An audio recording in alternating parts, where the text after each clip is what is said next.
Dormirse en la cama, darse prisa en tu alma, ratoncito en el club, no heroica, blu blu blu. Kung Pao O'Malley, ratoncito le gusta danza cuando estudio en la escuela. Pajarita se de botín cuando visita a su abuela. Si necesita una amiga, debe hablar con ratoncito. Si quieres ser mi amante, debe ser alta y delgadita. Lunes, martes, ratones, pez. Miércoles, jueves, todo. Lunes, martes, ratones, pez. Miércoles, jueves.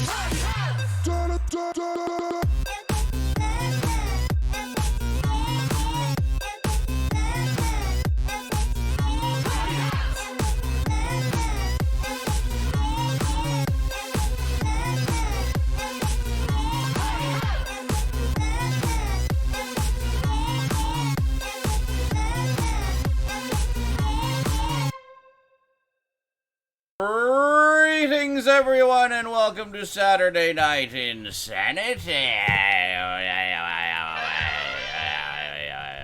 To the Sneemobile. Yes. Hello. Welcome. Hi. Okay. You're snoring, and my mouse pointer was positioned directly in your nostril. That was beautiful. How can I move that? There we go. Okay. The answer, Zach's. By the way, Zach's here. Zach is back. Hi. Zach In the house. We are attacked by Zach today. He was asking about the dance thing that we have there. The dance And the reason thing? is he doesn't have Better Twitch TV installed, but you need to see the animated emails. Oh. So. Yes. There you go. You can see it on the stream there. It shows up. Most of them do anyway. It doesn't show the whole line for emotes for some reason, but whatever. So Skinslip said, I have to go for a second, and then he just disappeared like 20 minutes ago, so he decided to just... That he needs to talk to his woman. Oh, okay. Woo man. Ooh. Man. Ooh, man. Man woo. Man woo. Man who woos. Terrifying. Man who woos. Yes, he's wooing his woo man. He's wooing his man. Yes. that went the wrong direction. Uh-huh. I'd like to give you my interpretation of the graduation ceremony I went to today. Okay.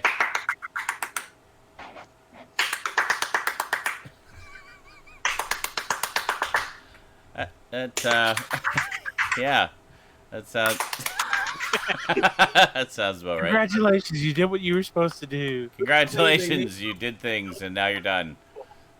They name off 1 million people, and every time they name someone off, you better give them applause. That's right, not playing any favorites here. Nope, no favorites. Totally not here for only one of these 8 Everybody million gets a people. Okay. So, we got lots of news this week, apparently. I don't think anything happened in gaming of any importance, so we'll just talk about all the other things. I'm just going to say right now, even though it's not your time on the camera yet, but, hey, Garbage Gamer, I see some Quacky action on your screen there. Some Quacky. Good old Quacky. I love Quacky and the 9 Inch Nails gun. There you go. Oh, yeah. That was such a great game. So many great elements to it. It's just a solid shooter, but it also had that wonderful audio design by 9 Inch Nails. Yeah. Love the creepy ambient music in it, and it's great. That game was legit scary when it came out. Like I remember playing it. I had a girlfriend at the time, and she had a couple of cats. So I was playing it on her 486 PC. You know, now I was playing with power, and you know, I had the headphones on and the music going, and just like all into the game. And the lights in the middle of the night. It's all dark. I'm playing. It's all tense, and then suddenly I feel this on the chair, and I'm like, ah! I turn around, and it's one of her cats, and the cat's just looking at me like, what? Fuck's your problem? Yeah. So yeah, it was good. Little Yeah, I remember moment. I played Quake for the first time. Actually, it was kind of funny.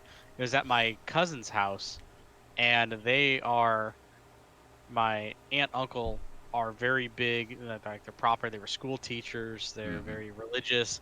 And so they don't do, the stuff like this is just like they roll their eyes and be like, oh, heathen, whatever bullshit. All that demon So, stuff. Yeah, this is like they shun a lot of this kind of stuff. But of course, my cousin It's a whole other story. he's like, Mom, I'm gonna take Mom. cousin. I'm gonna take cousin Eric into the other room. Yes. Go in. He goes, hey, check this out. He loaded up, and it was Quake. Nice. And I, being, like 6 years old, I had no idea what I was really looking at. Yeah. My experiences were Commander Keen and stuff like that growing up, and then I saw this, and I'm like, Your little 6-year-old mind was blown. It's just, yeah, I had played a bit of Doom at this point. Okay.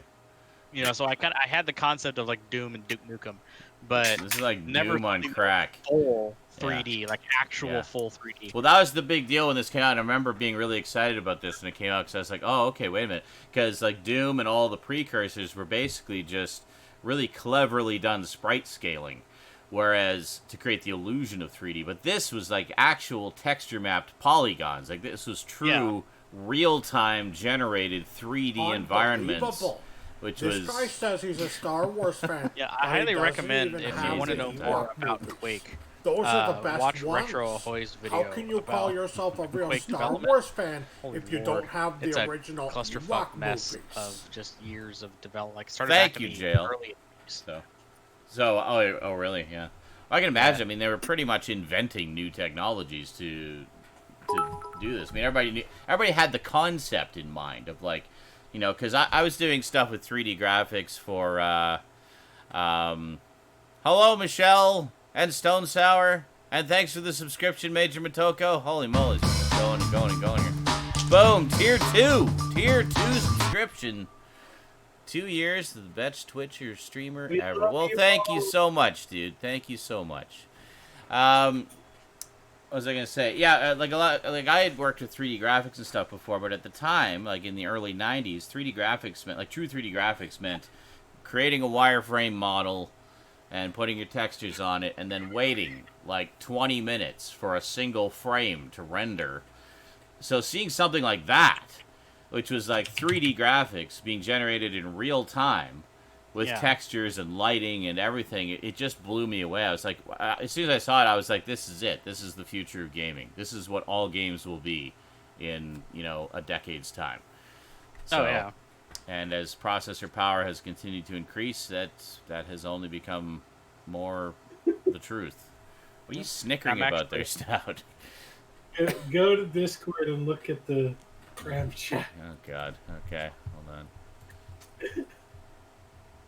You especially will love this. Oh.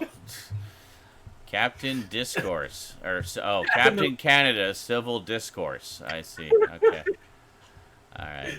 Well, see, now I have to save the picture so that I can copy it to the thing and like just don't post shit in there and then tell me to go look at it, because then I gotta show the world, and it's a big pain in the ass to show the world. And we're in the middle of a conversation, for God's sake. You'll be fine. I hate everything. Is this it? I There we didn't go. post. There we go. Yes, blame stuff. I blame you because you pointed it out. There you go. Oh, gee, sorry about the misunderstanding, eh? Thank you, JL. There you go. All right. So, anyway, sorry. What were we talking about? Something relevant? We were so rudely interrupted by Stout. Quake is amazing. I'm running it on my original modded Xbox. Oh, there you go. Very nice. Okay. So I mean, you look at stuff now. I mean, it's basically full 3D worlds with like crazy lighting and shading and texture effects in high definition. Which I remember like playing Quake in like 1024 by 768 was considered like incredible. Yeah. So It's like, whoa, you have the processor power for that? Well, I have a Pentium, dude. Pentium. Whoa. All about Pentiums, baby. It's all about the Pentiums. Oh, yeah, well, I've got a Pentium 2. I'm playing it in 1080 by 1080. Too. I went straight to Why the hell would you want to play in 1:1 aspect ratio? What the fuck is wrong with you? Because that's what the screens were back then. What's this widescreen shit? You one of those laser snobs with your letter boxing, or should I say letter schlocking, that chops off the top and bottom of the image? Call yourself cinephiles. Whatever. So I've But nobody knows what to say to that. been noticing Widescreen is for cucks. over the past week, I've been hate playing some of the best Batman games ever made. How have you been doing? Oh, me? Oh, my God. Yeah. Hate playing. Well, more like obsessive completionism playing that quickly devolved into hate playing. So, okay, so I played Arkham Asylum, as all of you on YouTube will know, and I'm in the middle. Well, you're in the middle of seeing my playthrough of Arkham City. It's going to be about 30-ish parts, in case you're wondering, but it's a big frickin' And let me game. guess, you're finding all the fucking rest. No, God, no. I'm not going after the Riddler trophies. I'm like, yeah, my response to that is, oh, there's more Riddler trophies? Fuck you, Riddler. Anyway, on to the next game. Like, I noticed, like, you played Arkham Asylum, Yes. and you were pretty happy with Arkham Asylum. Yeah, You know, other than the wonky controls, but that wasn't the fault of the game. That was just because it's an 11-year-old game. City, like, yeah, this is good too. Yeah, And then you get Arkham Origins. Arkham Origins. And, like, almost right away, I'm like, what's wrong with the controls? Like, I mean, the buttons are in the right place, but it's like, why can't I grapple to that completely grappleable to ledge? Oh, I can. I just have to be 6 inches in front of it. Or, oh, I can grapple to that building up there, but not that building of equal height right next to it. What the fuck? Oh, because there's a puzzle there. I can't grapple to that ledge because there's a puzzle. I can grapple to the ledge beside it and the other ledge beside it. But that big wide open space there with a clearly grappleable to ledge, I can't grapple to because they put a Riddler trophy in there. So no, you got to find the Riddlery way to get in there. And I'm like, and the game This is game was fucked. the game is full of cheap-ass, lazy game design bullshit. Like, invisible walls everywhere. Fucking everywhere. Why do you think it's not included in the fucking PS4 remaster? Yeah, yeah. World experience. Open The world. Or biggest basically what... Game. Here's the thing, is it's supposed to be Gotham City prior to everything that happened in the previous 2 Arkham games, okay? Well, if it's Gotham City, where is the rest of the city? It's literally the same locations as Arkham City, and there's no civilians. There's no people anywhere. It's just gangs of criminals. Oh, like Arkham City. Like, it's literally just Arkham City with a different coat of paint. All around me are familiar faces. So it's like, it just struck me as so freaking lazy. And then on top of that, the controls were like super clunky. And, you know. Well, that's what happens when a Canadian company does Batman. So that, oh, thank you, Major Motoko. He sent me a Steam gift, apparently. I better check this. Thank you so much, Major Motoko. he says- That's what I got. He says, you will love my Steam gift. This is either I will truthfully love it or he's being sarcastic. We're about to find out. Oh, of course, Steam has to update first. Let's just give it a minute. Anyway, so from Arkham Origins, obviously I wanted to be complete, so I'm like, okay, let's go on to Arkham Origins Blackgate. And everybody's saying, dude, you know that was originally a mobile game, right? I'm like, okay, cool. So it's probably going to be like a side-scrolling thing or something. I get it. You know, I understand. So I went to play it, and I played the whole thing, and it was, like, not fully, it was mostly side-scrolling. It was kind of 2.5D. Like, there were certain areas, but the first thing I noticed, you can't control the camera, which is a real step down from the previous, like, 3 games. And second off, oh my god, I thought the Arkham Origins controls were clunky. Holy shit. It was, like, clunky to the point of just being ridiculous. And And the boss fights. Oh my god! Like I could stand like the actual game part of it, and just kind of blow it off as well. It was a handheld game, so obviously it's going to be simpler. But the boss fights, holy shit! The boss fights were like the cheapest, most obtuse bullshit imaginable, where it was like you have to do this specific series of things in a specific scene. It's not even that it was quick time events, okay? But it's like you have to do these specific things in a specific way in order to defeat the boss, or you automatically die. And like, you have to figure out what this sequence of things you have to do is. Yes! Exactly! I felt like fucking Benny Hill running around like a chicken with his head cut off, trying to figure out what the hell I'm supposed to do, and then dying before I figured it out. Over and over again. I don't know what brought the Captain Canadian thing up, but you do realize there's actually a comic character called Captain Canuck, right? That is correct. Yes, there is. There's actually a complete collection of volume that IDW put out a couple years ago that's really awesome. I've been in my wish list for a while. I remember Captain Canuck. Discord, that's why because I couldn't stop laughing at it, really. Oh, it's funny. So actually, there's a real Captain Canuck as this pedantic man. Of course, anyway, you have to add the nerdy response. Anyway, those of you wondering, yes, after Arkham City will be Arkham Origins, and you'll get to see all of the rage, and then there will be Arkham Blackgate, where you get to see even more rage. Hold on. In Blackgate, some Weisenheimer in the game design department decided it would be a really good idea to put random strips of spikes on the floor. So as you're barreling through the hallway to get to where you're going, Batman suddenly trips over his own feet. These damn spikes. And I must have hit these stupid spikes. You're supposed to roll over them, which makes total sense. Yeah, roll over the spikes. Roll over spikes. Just do the scene from Home Alone where he steps on the nail. So I must have hit those goddamn spikes like 98% of the time running through these hallways. So I'm toying with the idea of doing a compilation of just every single time I tripped over those spikes and my like immediate exclamations of rage. So it's like, oh fuck, oh damn, oh whoops, oh there we go, oh no, again. I noticed the input lag you were having with that game.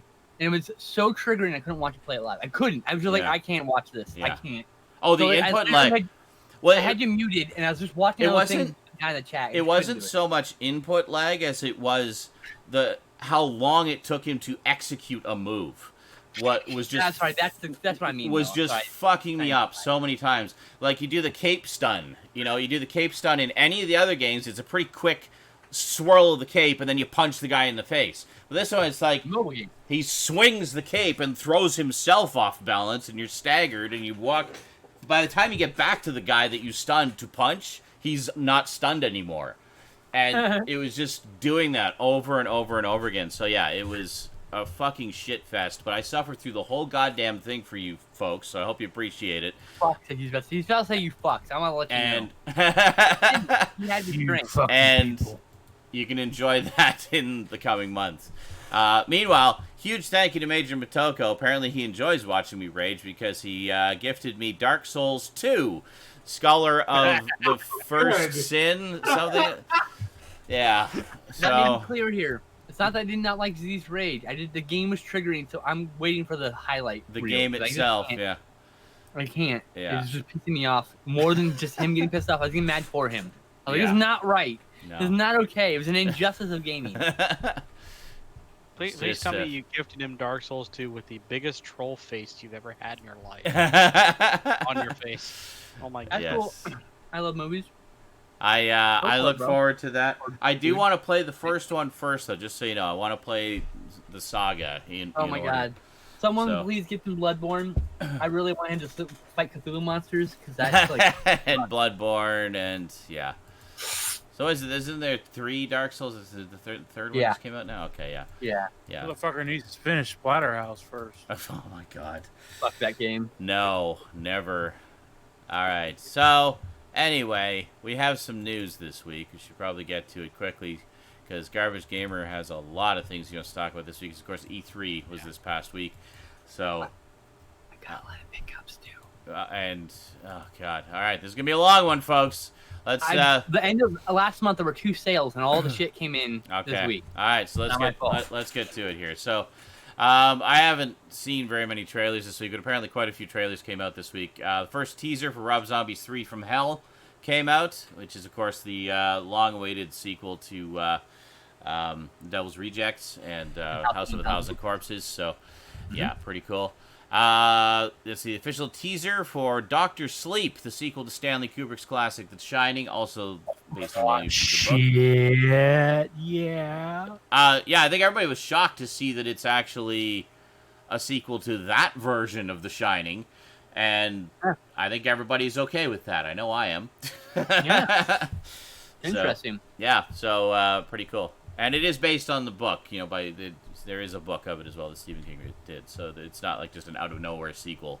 So it's Stephen King's own sequel to his own story. So and it's not a sequel. It's not an actual adaptation of book. Technically, it's technically using the book title and making it a sequel to the movie, which wasn't really an adaptation of the book very well either. So it's going to be interesting to see. Official trailer for the documentary Love and Tosha, which is the piece will be about the title and career of the late actor Anton Yelchin. Yep. Oh yeah. So Yelchin. That was such a tragedy. Yelchin. Yep. Sorry, Yeah, I got that. typed It was typed wrong in the news. Sorry.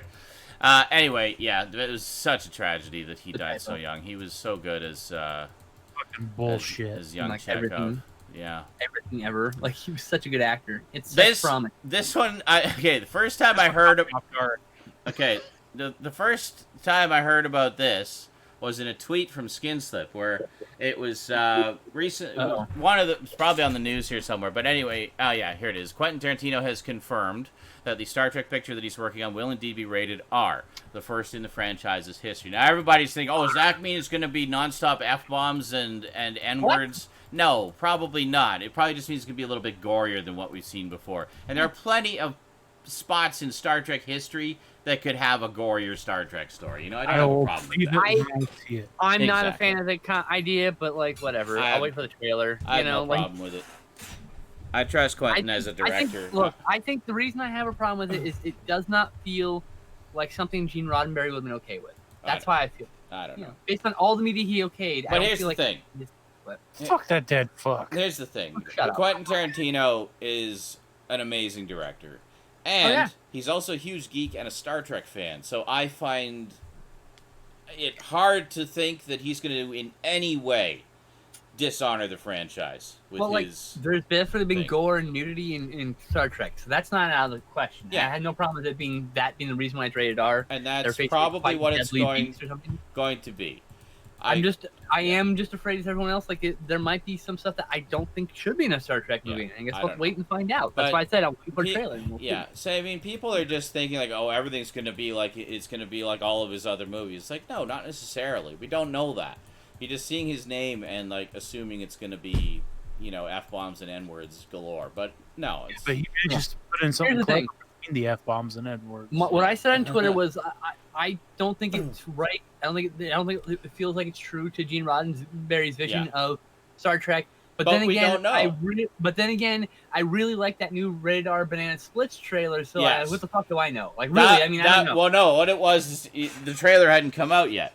It was said, but I'm totally down for that R-rated Banana Splits, for that Banana Splits horror movie or whatever it was. So what the hell do I know?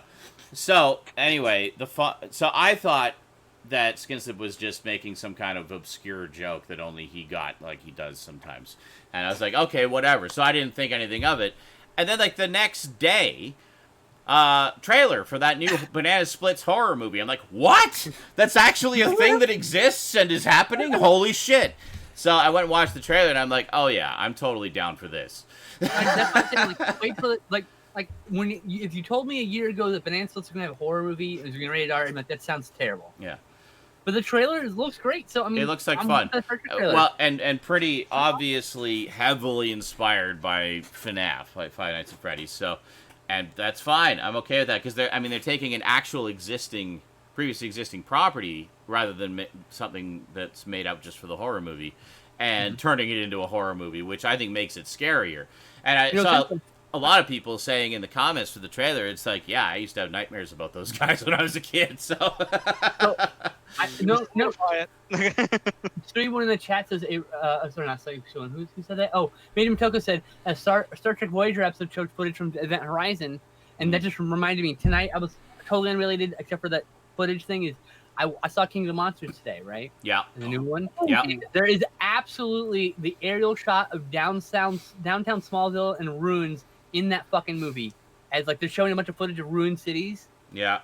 From the monsters. I'm like, that's from Man of Steel. That's from Man of fucking Steel. That shot. Oh, okay. I swear to fuck, they used a shot from Man of Steel. Okay. I swear to fuck, it looks exactly the same. I'm seriously gonna take a screenshot when I get the Blu-ray because I gotta compare them. Okay. Well, there you go. Do you have Man of Steel as well to take a? I own Man. I have. Okay. Man of Steel. Well, there you go. Fortunately, yes. I do. So you can see. Okay. At least So Man. anyway, the trailer, the teaser for the, as Raptor put it, the kids show turned horror movie. The Ben S. Splits came out, and well, as you can see, we were pretty excited about that. Actually, looks like fun. First teaser for the DreamWorks Netflix animated series Fast and the Furious Spy Racers. The fuck? Yeah, there you go. Yeah, didn't you know about that? Remember when There's an- Fast and the Furious used to be about guys who were stealing DVD players out of trucks? That's not what it was about, though. Oh, God, we're not getting into a big philosophical discussion about Fast and the Furious. Okay, carrying on with the news. First teaser for Disney's next animated series, The Owl House, which, this first I heard about it, but, let's see, Raptor says this... So anyways, about the intrinsic meaning behind... Oh, my God. How about the theory about applied machismo and Okay. the So, punk manhood? The Owl House, the horror comedy series, follows Luz, a self-assured teenage human girl who accidentally stumbles upon a portal to the demon realm. There she befriends a rebellious witch, Ida, and an adorably tiny warrior, King. Despite not having magical abilities, Luz pursues her dreams of becoming a witch by serving as Ida's apprentice at the Owl House and ultimately finds a new family in an unlikely setting. So I've heard it's got a bit of a Gravity Falls vibe, like kind of, something that both the parents and kids can enjoy. So I've only seen art. I haven't seen the trailer or whatever. I haven't seen it. Cool. I know the description now. I haven't seen the trailer either, so yeah, I'll have to check that out because I definitely sounds cool. Like stuff like that. And finally, we got the official trailer for DC's Pennyworth series, premiering It's called Owl House, by the way, Krellison. It's called Owl House. Sorry. He asked a question. You answer. Okay. Official trailer for DC's Pennyworth series, premiering on Epix on July 28th. I don't know what Epix is, but okay. It's a streaming service. Of course it is. Why isn't it on DC Universe like all of DC's other stuff? How about some consistency, I fucking thought it was DC? a movie channel. Isn't Epix free? Let's see. I don't know. Let's see. I can't keep track of all these But here's goddamn the thing. services. That looks really fucking cool, actually. Yeah. I gotta say. I want to see the trailer. I mean, I was, And it's funny is like we know a little bit about Alfred's past. We know a little bits and pieces. And this film doesn't betray any of those pieces. Or this film, the show, from the trailer. It doesn't seem like it betrays any of that. So I like that. Yeah. You know? Okay. Movie TV news. Tom Clancy's The Division will be the latest video game to get the big screen treatment. Netflix has acquired the distribution rights to the film, which will be directed by David Leitch, director of Deadpool 2, with Rafe Judkins, writer on NBC's Chuck and Agents of S.H.I.E.L.D., adapting the screenplay. The film will star award winners Jake Gyllenhaal and Jessica Chastain in currently unspecified roles. Gyllenhaal is also attached as producer on the project. So, there you go. Sounds pretty cool. Gyllenhaal getting that fucking payday. Yeah. The Warner Media streaming service will produce a series based on Dune. This we knew about, I think. Oh, no, this is the spin... No, we talked a little bit about this last week. This is the TV series spin-off that I think ties into the new movie series that Denis Villeneuve is doing. So Warner Media streaming service will produce a new series based on Dune titled Dune: The Sisterhood. So it's about the Bene Gesserits, I'm assuming. The show will exist alongside the upcoming film adaptation of Frank Herbert's legendary sci-fi novel from director Denis Villeneuve. The series will examine the Bene Gesserit sisterhood. Well, there you go. Okay. Cool. Are you sure it's not Villeneuve? Not to get on a big rant. No, it's Villeneuve. Okay. He's French, not Spanish. So, Sure. MTV Studios have announced a spin-off of their 90s classic series Daria, titled Jodie. Series is set to follow Jodie as she comes into her own and enters the workplace in her first post-college job in tech. While it remains to be seen whether or not Daria will make an appearance, the series is said to include characters from Lawndale High in some capacity. Jodie, much like Daria, will not shy away from important topics such as workplace culture, Gen Z struggles, themes of empowerment across gender and racial lines, and explorations of privilege. Excellent. That's, huh? I'm Okay. singing the Daria theme. Okay. I don't know the theme. I haven't watched the show for a while. I You really are a heathen. still need. Well, I have the DVD set. I need to. By the way, if you guys want Daria on DVD, it's really cheap right now at Walmart, so you can get the complete series set. John. I love Daria. I just haven't watched it in a long time. Jesus Christ. All right. Dave Bautista has shown great interest in playing Bane in a future DC film. When asked online, he simply said, "I'm in." I could see him as Bane for sure. I'd watch a movie where it's just Dave Bautista taking a shit, and I'd gladly pay for it. There you go. I would say if Dave Bautista was Robert Pattinson's Bane, that would be a good size match. That would work. Yeah. I mean, physically, because like Pattinson's not scrawny, but he's not big, and fucking Bautista's built like a brick shithouse. Yeah. He's up there almost to The Rock. Almost. The Rock's a fucking monster. But in an interview with Yahoo, Paul Rudd seemed doubtful about a third Ant-Man film. Says, you need to make a call to the top brass and start a campaign to make it happen. For those who don't know, Ant-Man pulled in $519 million worldwide, while its sequel made $622 million. So, like, what the hell? Is that not enough? It did better, and you don't want to make a third one? Like, come on.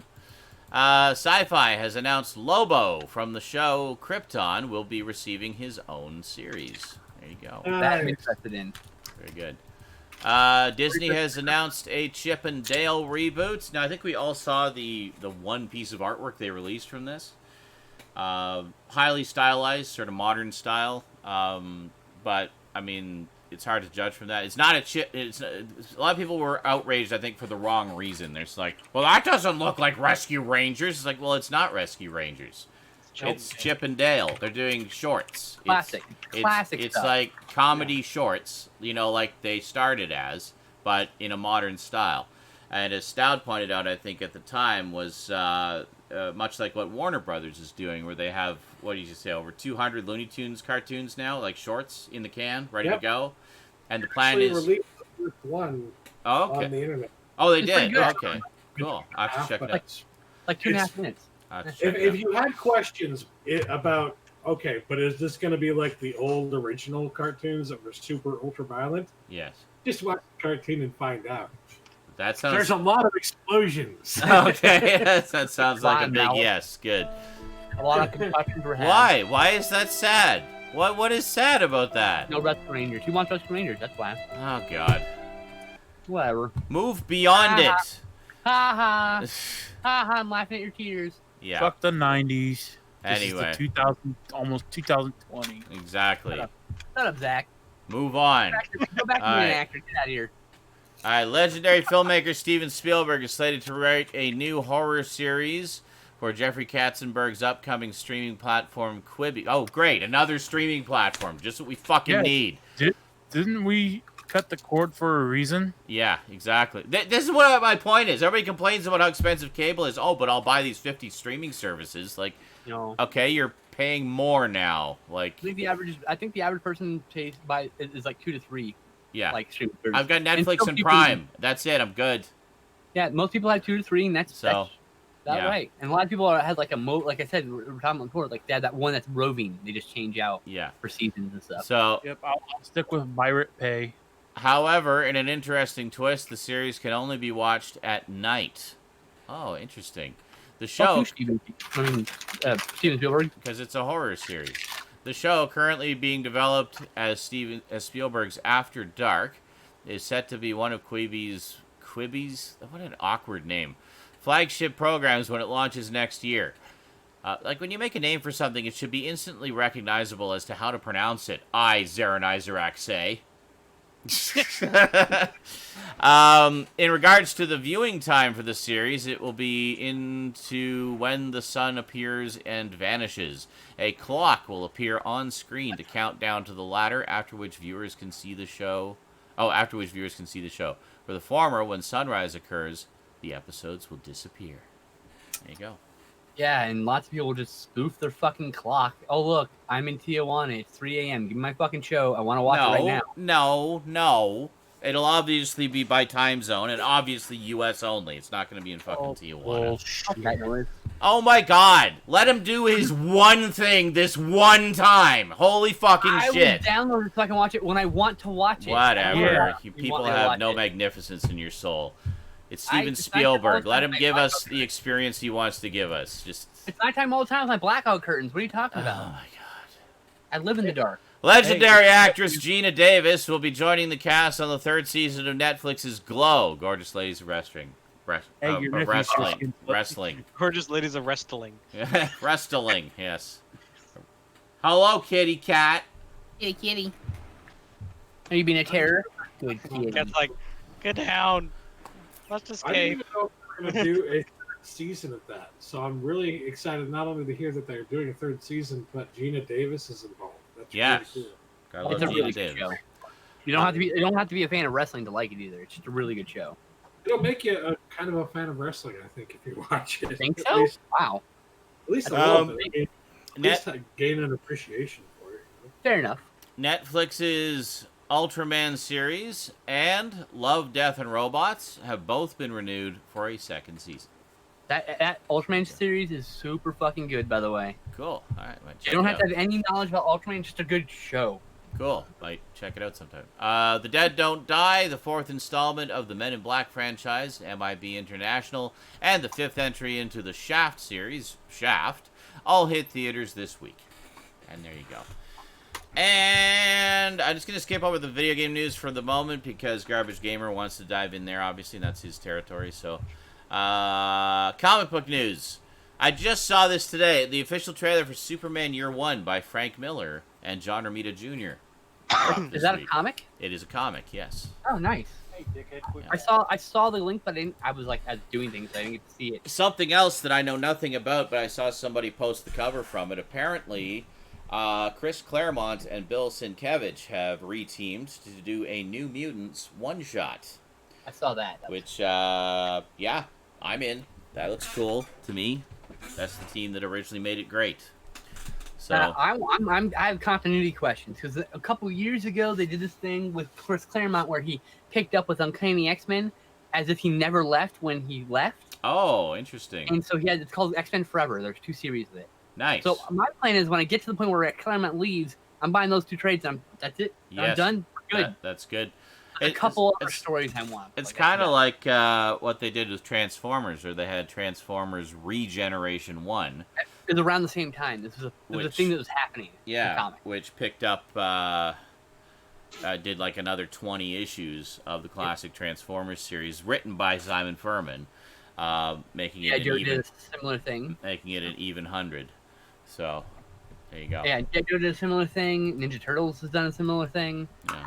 You know, it's a thing that has happened with a couple comic series, which I love. I like it. The good trend. I like it, yeah, because then it's like you get a continuation of the actual one you grew up with. And Which is cool.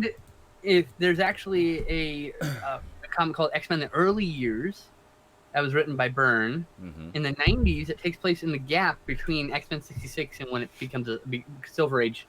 Oh, okay, interesting. So up until because there's a gap of like about 8 months where none of the characters appeared in any comics at all. Yeah. Except like 1 or 2 cameo appearances. Yeah. And these comics take place in that gap, and it's so like I want that collected so I can have that gap there, and it's gonna be really interesting to have this custom timeline of X-Men. Sorry, I got sidetracked. I'd be interested to have New Mutant was like that. And passed away this week was Sylvia Miles, who was in stuff such as Midnight Cowboy, The Funhouse, Wall Street, lots of stuff. She has quite an extensive IMDb. Great so actress. R.I.P. Sylvia Miles. Okay, I think that is everything. Games for garbage now, right? And Garbage Gamer, I imagine you want to take the game news. And Yes. you can pick and choose whatever you want. So if you don't want to talk about whatever, Yeah, whatever. I mean, pick and choose whatever yeah. you want, whatever you. I've already done that. I've kind of. And if there's anything that you missed, so. E3 was, and I just kind of filtered through and got it down to a concentrated. Still a lot. All night. There's a lot of stuff. Yeah, I watched all right, bits so- of E3. I didn't watch. I watched some of the trailers, basically. That Like I said, I was about at work all of Yeah. E3 pretty much. So I pretty much my little thing was I would go to work, come home, then I'd watch whatever conferences were there that day. Then it. Yeah. that was how I experienced it. So yeah, so just getting into it here. I'm gonna go in order of just how I wrote things down. Okay. Starting with starting with Arcade 1UP because they were there at E3 and they announced 3 new cabinets. Oh, sweet. They announced a Marvel cabinet, and it's going to have Marvel superheroes, X-Men, Children of the Atom, and the Punisher. Nice. It's okay, it's a nice- Colette, and you don't have to list them for us. We know. We're getting to them. Yeah, The go only ahead. way that could be better is if Get they in also, there. the only way that could be better is if they also had Captain America and the Avengers in that. That'd be sick. Oh yeah, well it has like the artwork on the side has a giant Thanos on the side, so I thought that was kind of Nice. cool. Yeah. The big one, well the second big one for me, but the big one for most people is they did officially announce and show off a Ninja Turtles cabinet, a 4-player. Oh, Ninja nice.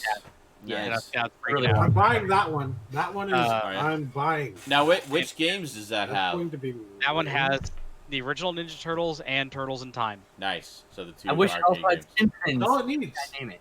All it needs. Simpson engine, that's why I say. But there was one cabinet that they had there, and it was there from when E3 started on Saturday, and then it was revealed on a Wednesday. So it was there behind a cloak on a pedestal, and no one knew what it was. There were some rumors going around, and they revealed it on Wednesday. And I have a fucking picture of it, and I will pull this up. Okay. Actually, share screen.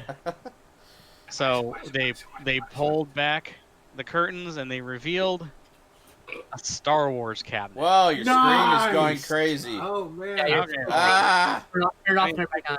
And let me flip it. It's fine. Flip it, flibberty gibbets. Oh, stop. Fucking Windows. Star Wars! Yay! Where's the Chris Pratt gif where he's like, Star Wars. There we go. There it is. There you Oh, go. look at that. Oh, this is the So- arcade. And with the flight yoke. Oh, my Yes. God, Yeah. yes. And we were talking They about pulled this off, and people were freaking out. Oh. we were talking about maybe this means that we'll get like a Stun Runner one because I really like Stun Runner. Stun Yeah, Runner was it's great. I cool. played the shit out of that in the arcade. The questions I had were all these arcade machines that they're releasing are nice, but they're all except for like a trackball one and a spinner one. Yeah. They're all fairly generic. Yeah. They're just joysticks and buttons, not any with any unique controls. I was wondering if they were able to go into unique controls, and it shows that they are. So this Yeah. opens up the opportunity, like I said, for Stun Runner. Yeah. Now that they're willing to do something like this, they can easily add a steering wheel. I was so going we to can say, get like, an driving outrun games. cabinet. Cruising USA. Cruising USA, Cruising World, Cruising Exotica. Oh. See, that's something like that. I would love to have that Star Wars. I used to play the Star Wars, the first one.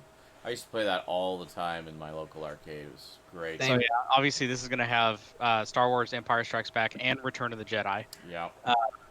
Return of the Jedi is actually a very rare arcade cabinet. There are not a lot were made. I haven't seen that one. I've seen the other two though. It's like an isometric driving. I've You're on the I've land. never seen it. In Oh, wait a minute. I know the one you're talking about. Yes, Yeah. I have seen that. Okay. I've never Sorry, I seen thought it it was another vector graphics one like the first two. No, only the first two are vector graphics. The Yeah, third one. no, Yeah, I did see that one in arcades. I remember you're like on the speeder bikes, and it is kind of, it's like, as you say, an isometric view.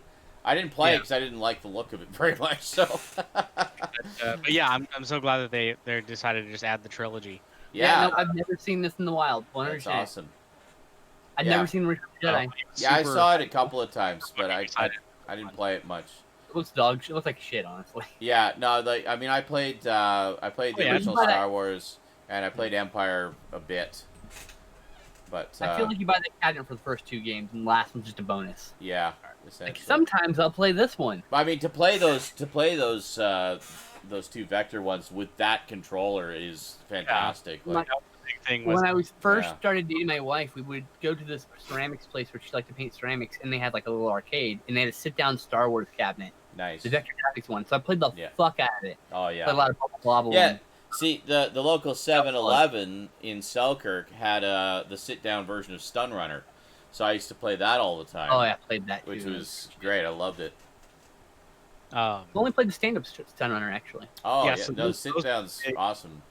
Those are the big cabinets that were released by Arcade One Up. There's a couple other. They finally showed off a bunch of their cocktail cabinets, and they have a couple tournament-based cabinets. Pac-Man and a Street Fighter one that's gonna have each one has like 12 games on it.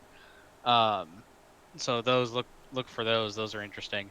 I'd like to point out that the tournament tabletop barcade ones where they're supposed to be versus people, those are going to be a huge boon for people who want to start doing like arcades in their bars, because they're so much more affordable just to get a bunch of machines now. Pay $200 whatever. You know, like they're probably like $3.99 or something. Yeah, like whatever. That's way They- cheaper than the thousands of dollars. Yeah, than the thousands of dollars for a fucking actual sized cocktail. Yep. Yes. Some drunk asshole's going to break anyway.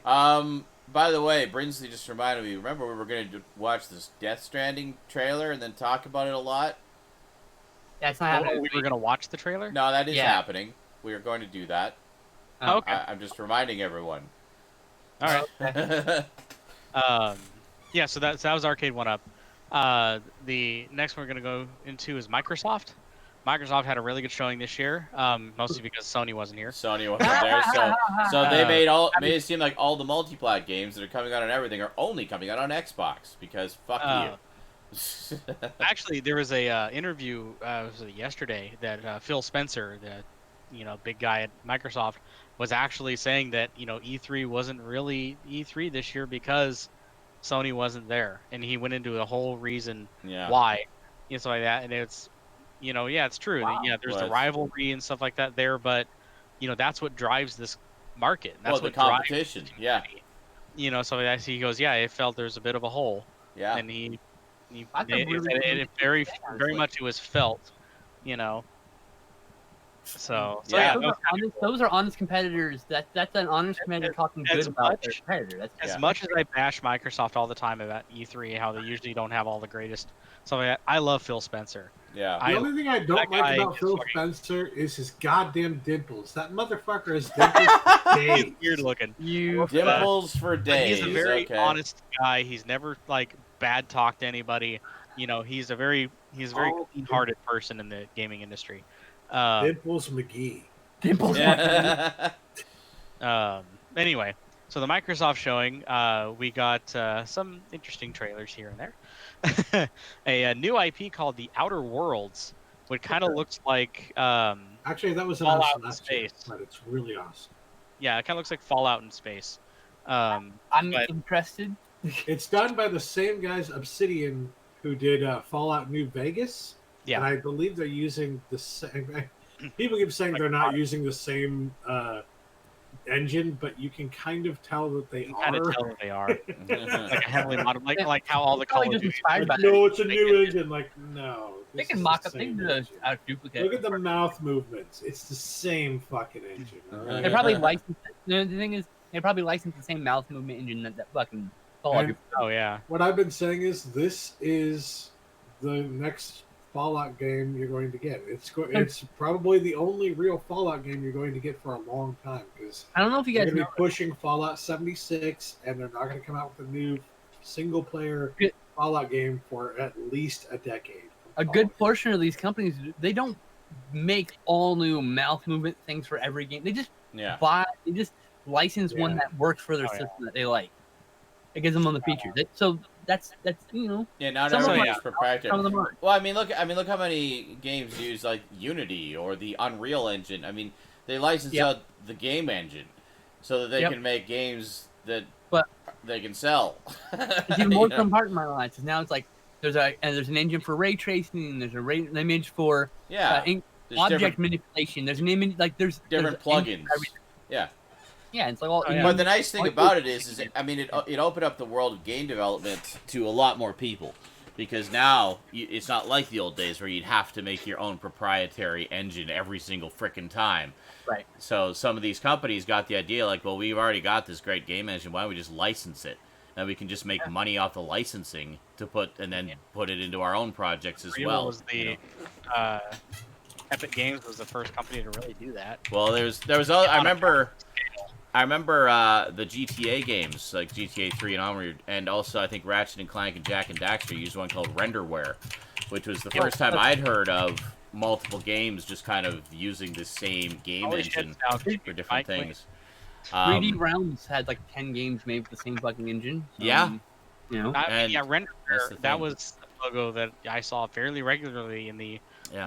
like the 90s, the early PS2 2000s. era. Yeah. So what I'm Yeah. saying is, there's no reason to say that it's not necessarily Fallout, but it could easily have some of the same components. That's why you're seeing some- Absolutely. Yeah. I mean, I'm sure it would be, updated or a newer version just because right, it's or their own tweaks. several or years later, or their own tweaks. Yeah, whatever. But I mean, yeah, and you know. it does. It looks really good, but it's very Fallout-y. So what is it called? So I missed the name of it. The Outer Worlds. Outer Worlds. Okay, cool. Fallout in space. I'm in. And yes, Yeah. You should check that trailer out too. like Okay. everything in the world, Major Motoko, there's an exception to the rules. Red Project makes, CD Projekt does all their own in-game engines for each game separately. Yeah. So, Yeah, because they're psychos. but that's not everybody. No, and some They're- people still do that. There are other studios that still do that too. I'm just saying, it's just a lot of Yeah. them don't. Yeah. It's a Well, waste of like time for a Now, lot of to clarify, they're psychos in a good way, as in like they're just crazy that they could do something. admirable crazy. Like Yeah, what? yeah. Like I'm pretty sure Ninja Theory does their own, Ninja Theory and does that also, yeah. and what the hell? Exactly. Quantic Dream. Pretty sure they do their own. Yeah, Pretty they have much their every own single engine. company that makes just a incredibly influential, innovative game. Yeah. Generally, they're the ones. They do Generally, their the own ones stuff. they're the crazy assholes that out there making their own game engines from Yeah. scratch. Yeah.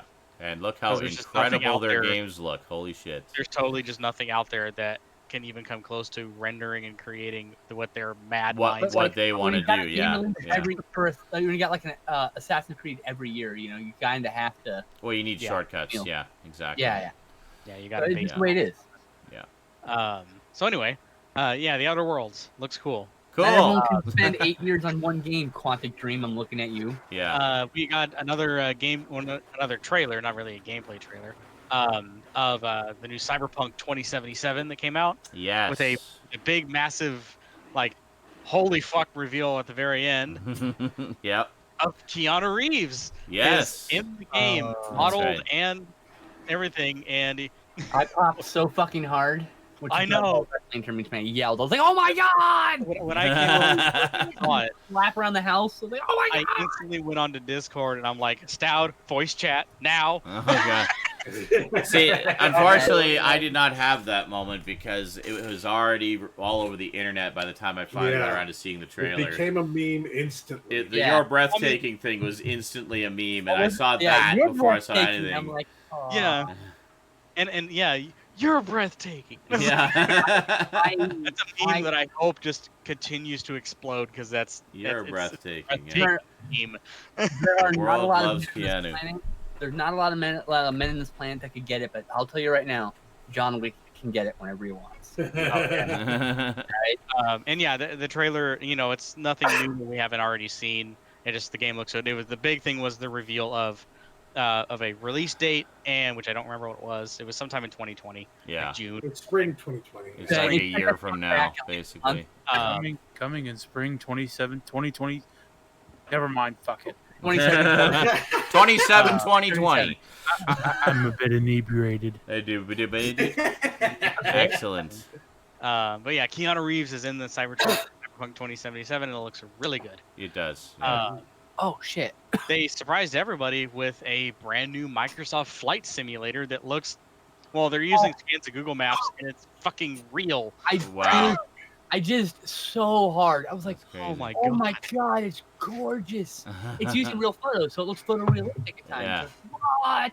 That's crazy. Yeah, and they just had like it just said it was a new game coming out in a long running franchise, and all of a sudden it just showed like a Boeing 747 fly by, and then a prop engine plane fly by, and then it had cockpit shots, and you swear if you just walked into a room, someone would have thought you were watching a video of someone actually flying a plane. Wow. Right? It It looks looks I'll have to take a look at that. I'm not It usually looks- into flight it looks- simulators, but stunning. I mean, like, absolutely. I was like, like what? Microsoft has always done I a was very watching good the job. Mike- That is a very protected franchise from Microsoft. that one has been one that they've always been at the cutting edge of technology for that one. Yeah, Oh, I like, know. that if you ever I'll give wanted to them see that. what the next thing in graphics was going to be, go check a flight sim game Yeah. from Microsoft, because it's just Yeah. like that's what that is. Mhm. Oh, I know. And this one is no exception. Like, this is unlike anything we've ever seen. Yeah. You know, purely in the graphical prowess. Well, We were watching it together, if I recall correctly. Or no, we weren't. But when I saw it, when I saw We the were trailer in fact pop in a up, voice chat, all three of us together, looking at it. well, yes. All sitting on the mic. Well, anyway, when I first saw it, I was like, wait a minute, that's just a real, like, somebody took a drone and real footage of the place in particular. And Wow. it took me like a full 30, 45 seconds before I realized that's a model. That's not real. The Wow. last time I had this What? off, by the way, That's when a I saw the real graphics, photo that's been mapped around a model. the graphics for Gran Turismo 5, the first one with PS3. Yeah. When I saw photos of that, I was blown away. That was a huge graphical leap at the time. That game is stunning. Yeah. And then this was the same kind of reaction. My jaw just went, what? Yeah. Like, Yeah. I'm like, I got goosebumps thinking about it. Just thinking about a fucking trailer about a video game. Yeah. Like, what the fuck? And there's no narrative. It's just, here's some images. And it's just, that was it. And That it's, was yeah, it. it was just like, it had like some really slow footage of a plane like flying around the pyramids of Egypt and flying in over London. And it's just like, then it goes, Microsoft Flight Simulator. And that was literally the whole trailer. And everyone was like, you can hear people jizzing in the audience. Yeah. So I'm done thinking all over the chest of that Microsoft Flight Simulator. We can move on. So anyway, Okay. Moving on. They teased this game last year. We were all super hyped for it. They showed off gameplay this year, and I don't give a shit. Okay. Peggle 3? That's the new Battletoads game. Really? Wow. Okay. It got the Teen Titans Go treatment, and it looks like shit. I think it was alright. I had no okay. problem It with looks like heads, tiny little scrunched torsos, and long ass arms. I and agree it's all that the art super style is wriggly. really. And I'm like, no. It looks weird. but I Why don't is have it like they just don't seem to know what to do with that franchise? Like the animated series was a bust because it was complete. The pilot was complete garbage. A lot of the sequels have been garbage. It's like you've got a cool idea there, some cool characters. Like why do you, are you unable to do anything with this? Like, I reserve It's full all hatred for it until trying it, but I'm hoping the gameplay saves it. You know. But the Yeah. problem is, they showed gameplay of it, and it's just a clusterfuck mess of things you can't even barely even tell what's going on half the time because Oh. everything is so over stylized and goofy looking and wiggling all over the place. And it's it's just a like, bit of a chaos, but I think that's just gonna, like, some games you just gotta get used to the chaos of that game. I don't know. I'm willing to give it a fair shake. I don't see it. I don't see it being popular. I see this one, It'll be you know, neat. almost like Double Dragon Neon. Do anyone fucking remember that one? Nope, never heard of it. You know, but see, like, it's gonna die off like that. It's just like gonna that was the little hype and then go away. That was the fun thing about the original Battletoads was it was meant to be kind of a nod to cartoons and like those exaggerated cartoon things, like that you'd throw a punch and it would turn into like the big giant fist, or you'd give somebody a kick and it turned into a big giant boot. You know, I mean, it's very clearly meant to be like an homage, parody / nod to those cartoon tropes. So, so I guess this is a nod parody to the cartoon tropes of today. I guess, yeah. Garbage and need to fucking die. Everything looks like Steven Universe, yeah. And Teen Titans Go.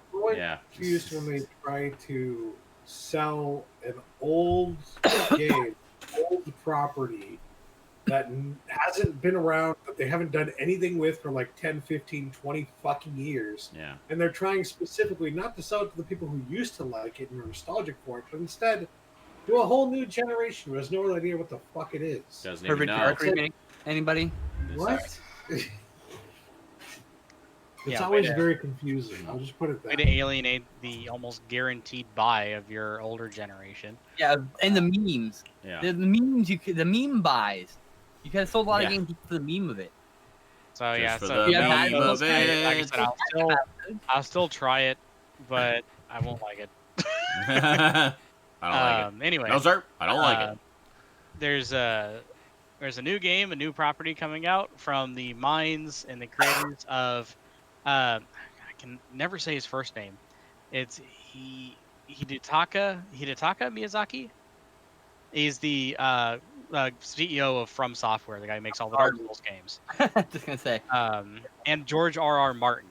These two people are getting together and they are Nice. making a open world, whatever the fuck this is, kind of game. You had It's me called- at George R. R. Martin and open world.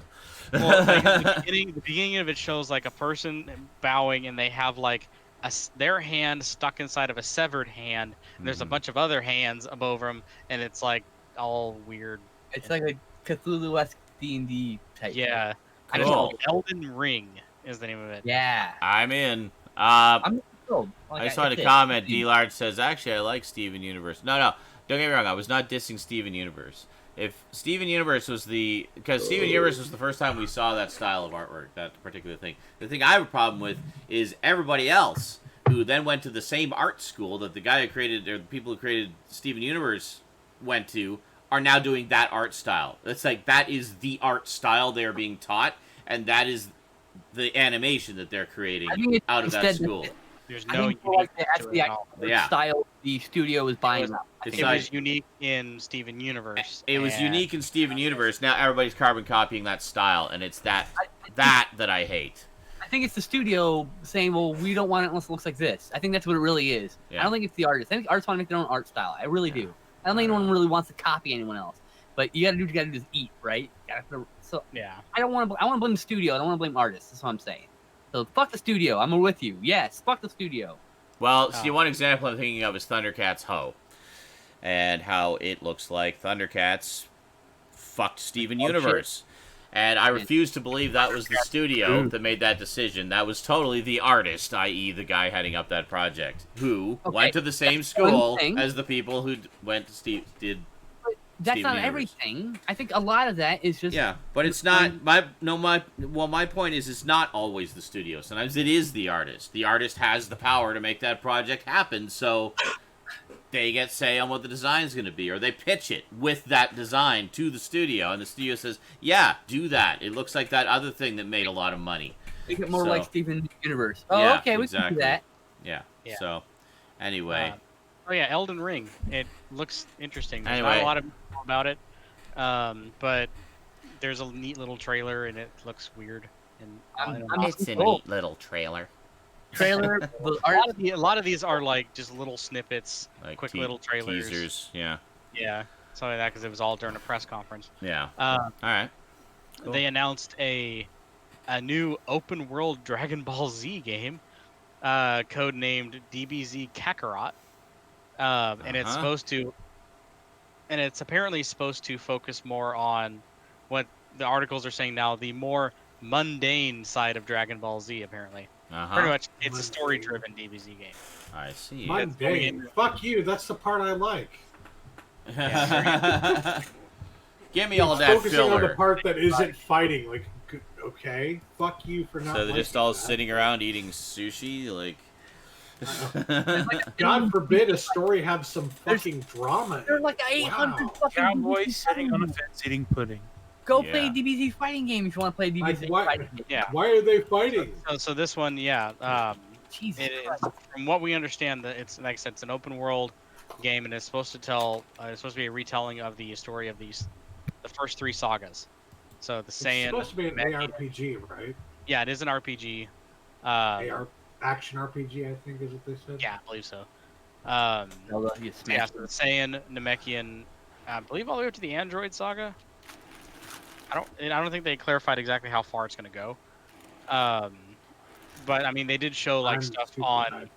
They showed stuff on Earth and they showed stuff on Namek, so we know they're going that far at least. So, which is a good chunk of story. So, That's cool. looking forward to that. It does. It looks good. It actually looks more. It looks more like the Xenoverse like graphic style. So, Mundane. Fuck you for saying mundane. Whoever said that. Fuck Yeah. you. I just thought it was an article I read actually the other day, and it said the new DBZ game focuses on the more mundane side of Dragon Ball Z, Okay Die then. of fire. meaning like it Die. focuses more on the story and less on like the big giant epic battles that they have. Mundane, shallow, pedantic, callow. Yeah, you're Captain Positive tonight. Hashtag Kelvin Klein. Anyway, Sorry, it was Thundercats Roar, not Thundercats Ho. Right. My mistake. I But you know the one I was talking about. Nope, I was totally confused. And I So, think yeah, I Fantasy think Cat it may Party have looks- blessedly died, by the way. I just looked it up on IMDb and it says the release date is in 2019. It's like, well, we're halfway through 2019. There's no actual release date. Cartoons get released for the fucking school year, so Yeah, I know. But August, September. that's August, when they get September, but released. it doesn't say, like, there's no actual release date there. It just says 2019. And if it was going to be August, September, I'm sure we would have had a date nailed down by now. But I just want to know when it is officially out so I can hate it officially. And you post a video That ranting about how much you hate it. That's right. It's like, You watch and one episode. I'll do that every week when I watch every episode. And Make I'll hate bad do a knowledge. video about how much I hated this week's episode, and then just do At that the for end of it, every you just- episode. At the end of every episode, you're just you do your like post credit thing, and it's just you staring at the screen, but your eyes are dollar signs. This week, That's right. they continued to shit on the legacy of Thundercats. Oh my god! And you gotta do it in like exactly sarcastic, pedantic voice, so I people think did. you're being sarcastic. Here's all the ways that this shat on the legacy of Thundercats again No, for the 17th week in a row. You gotta do, 1,000. do the whole video in your troll voice, though. Is my Yeah. standard. Oh. This was the worst episode ever. Shit, is that what people think you're making a joke of it? You're really telling your true thoughts. Every Unbelievable. How episode can you consider yourself a Thundercats fan? every episode will begin with, "This was the worst episode yet. This was the worst episode ever." Yeah, Yeah. I approve. All right, so Alright. I still have a lot to go through, so let's keep going here. Okay, okay. Alright. So they announced what I thought was going to be a new Silent Hill game. It turned out to be a Blair Witch game. Oh yeah, that one. And our first first words out of all of our mouths was, "We want to see Sean play this." No, You come to PC. just want me to Yep. play all the Xbox scary games One because X they're all PC. too chicken. Because you know you're a huge Blair Witch fan. Well, and I'm a huge Blair Witch fan. Yes, of course. Yeah, we know that when so- it comes out and you want to play it, you're gonna do Well, like the that. trailer started and it showed like a guy in blue jeans and a brown jacket with a dog. I'm like, oh, Silent Hill. Yeah. It looked very Silent This Hill. whole trailer and all this fuckery was happening. I'm like, oh yeah, this looks like a cool Silent Hill game. It's all foggy and shit. It looks Yeah. like it takes Zooms place- out, and it shows like in the trees, in like the whole forest trees, there's like a big Blair Witch logo. I'm I'm like, the stick figure. Yeah. Dude. and it appears to take place mere days after everyone goes missing. Yeah. Yeah, There's Yeah, reported. the first Yeah, hint 'cause you you play get as- is the tree. The tree pops up in red at one point in the trailer. Oh. And I'm like, wait a minute, I've seen that tree somewhere before. Uh huh. And then eventually at the end, it zooms out and it shows you the logo in the forest. I'm like, no fucking way. Oh, yeah, new Blair Witch. It looks good. Looks really good. So yeah, this one, oh my god. Wait. Jeez. So this So one. excited, I almost speaking shit of, myself. Speaking of pants shitting, Stout proverbially shit his pants when they announced this one. They are finally bringing Phantasy Star Online 2 to the United States. Oh yeah. Lose his shit before at this level. He was so happy. I know. I'm You sitting guys, I have been waiting for this and bitching and whining and moaning that it hasn't happened Yes, you for have. so long. I played a little bit of back in the day, right? It's a tiny bit, a couple hours, right? Yeah. That was okay. Stout, of course, played a lot of it, and I'm like trying to figure out what the fuck's happening. Like, there's a dragon, and the guy's a laser gun. What the fuck is this shit? And Yeah, I had no Stout idea what goes, was going Oh my on. god, is it? Oh my god, please, oh my god. And it happened, and John is like, oh yeah, oh! I mean, he's literally losing his shit. So yeah, Madness. Fantasy Star Online 2. It doesn't. It always looks good. And, you know, it's a game that's been out for how long? Almost a decade. A while. Yeah. Yeah. So those are the notable things from Microsoft. Okay. Moving on to Square Enix. Oh God. Square Okay. Enix's press conference was about 75% the Final Fantasy VII Remake. We got fuck tons of gameplay. Which looks amazing. It does. They turned it into an awesome looking action RPG. Yeah. And it looks really, really good. I will be getting it. Yeah. And that's it really looks all amazing. I can say about it. It's I- just like there's literally like 30 minutes of full gameplay from like the beginning of the game on Square Enix's YouTube page. Yeah. Go watch it. Yeah. You know, it's fucking It awesome. looks good. They got There are like people. you I can see how will the say there battle are people system that- works and stuff. There are people complaining that it's episodic. They're going to release it in episodes, and I'm just like, oh, It is episodic. Yeah. that's Oh. kind of the way it was on PS1. You know, they Well, had sort three- of. I mean, it was like 4 discs on PlayStation Yeah. 1, so I'm like having to pay for each or part. 3 discs, something like that. Oh yeah, whatever. Yeah, Yeah. That's the modern. That's the way. well, it that's why you get it on sale. Or you Or you wait, That doesn't bug me. I think- or you wait for the whole thing to be released and buy the collected episodes for a discount. You know, like that's your option. Oh yeah. And a lot of games do this now. So Like, why yeah, are see, that's you all where I bent don't out of know why shape the- about it? I don't know Yeah. why they're bitching, you know, because like you were saying, there's so many games that follow this model now. It's almost commonplace. Yeah. I mean, that's This how is the all new- For a Modern very Warfare. long game with a long story, of course they're gonna break it up and sell it to you in pieces. Every Yeah. Telltale game did this.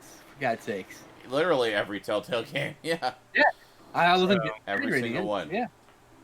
So yeah, FF7 remake looks gorgeous. I don't care if it's episodic. I will be getting all the parts and playing the crap out of it. Absolutely. Yeah, no, that's one I definitely plan to get to. And that's a big thing coming from someone who doesn't really care to play RPGs ever. Yeah. You know, I know. I keep saying to people, even people, I haven't really played the Final Fantasy. It doesn't matter. Neither have I. I played 7. 7 is the one you play. Because yeah, it's... that's the one everybody plays. 10. What? That's Even me, again, Mr. I don't ever play RPGs. Yeah. I got to the 3rd disc of the original FF7 when I was a kid. Yeah. You know, that's how good it is. Yeah. You I know? I didn't have a PlayStation. When I had a PlayStation, I had only like a bunch of budget games. Yeah. It was near the end of the PlayStation 1's life. So like, You probably had all the 2 extreme games. no, I had like a game called Rush Hour, which is a top-down racing game with a budget title. Like I had a bunch of weird titles. Critical Depth, which is like a fucking sub-based Twisted Metal. That's a good game, actually. I know I have it again. But I mean, Yeah. like, and I had the one good game. I had Castlevania. That was like the one game. Symphony of the Night? Yeah. Sweet. I wish I still had it, but That one's awesome. Kind of walked off You between can get it on moves. PSN. That's how I got it. Yeah, I could. Uh, I mean, I have it on my speaking PS3. I don't know. It's on my PSN. Speaking of epically long I had RPGs, it at one point. the once exclusive to the Nintendo Switch Octopath Traveler is getting a Steam release. So, if people that have been really interested in RPG fans don't have a Switch and they've been interested in Octopath Traveler, it is now coming to the PC via Steam, and it looks great. I've never even heard of it before. It's one of the most popular RPGs on the Switch. Oh, cool. It's like Cool. It must be good then. It's weird because it's a full 3D world game, but all the characters and monsters and NPCs and everything are really high detailed 2D sprites. That's what I like about it. So It yeah, feels and behaves exactly like an old school RPG. oh yeah, it plays like if you've ever played like Final Fantasy 3. So the And only one of the nice things is you can play it from several different perspectives. There are several different characters you can play as in the game, and they all have their different stories. Final Fantasy game I own. Oh, Mystic Quest. I never played it. I got it for $5 at garage sale like Huh. 10 years ago. That's the I've been that's waiting the to game play they made on stream. specifically for people who want to break into RPGs. By the way, Yeah, Okay. that was the Final Fantasy game that This is the Japan perfect made one for me to for us start from with. Americans. I played most of Legend of Zelda, for the Super Nintendo. So that's the one. Anyway, so I want to play this, but I don't have a capture device. This is what this is waiting for. I'm Yeah, okay. gonna play- This is what I'm starting with. I was gonna start with what was it, Lunar, but I've decided I'm gonna start with this. You said it's a beginner RPG, then I'll start with. There you Yeah, go. it's very much a Perfect. beginner RPG. It's like break you in nice and gentle. Yes. They use a lot of lube. I should mention also Final Fantasy VIII is getting an HD remaster. It's not a remake like Final Fantasy VII though. It's just a remaster. Yeah, it's just a remaster, and it's coming to all the major platforms. It looks pretty. But I made the mistake of watching the trailer for that after watching the Final Fantasy VII stuff, and I was like, It's like, yeah, this looks good. I mean, it's basically the original game, but in high def. Huh.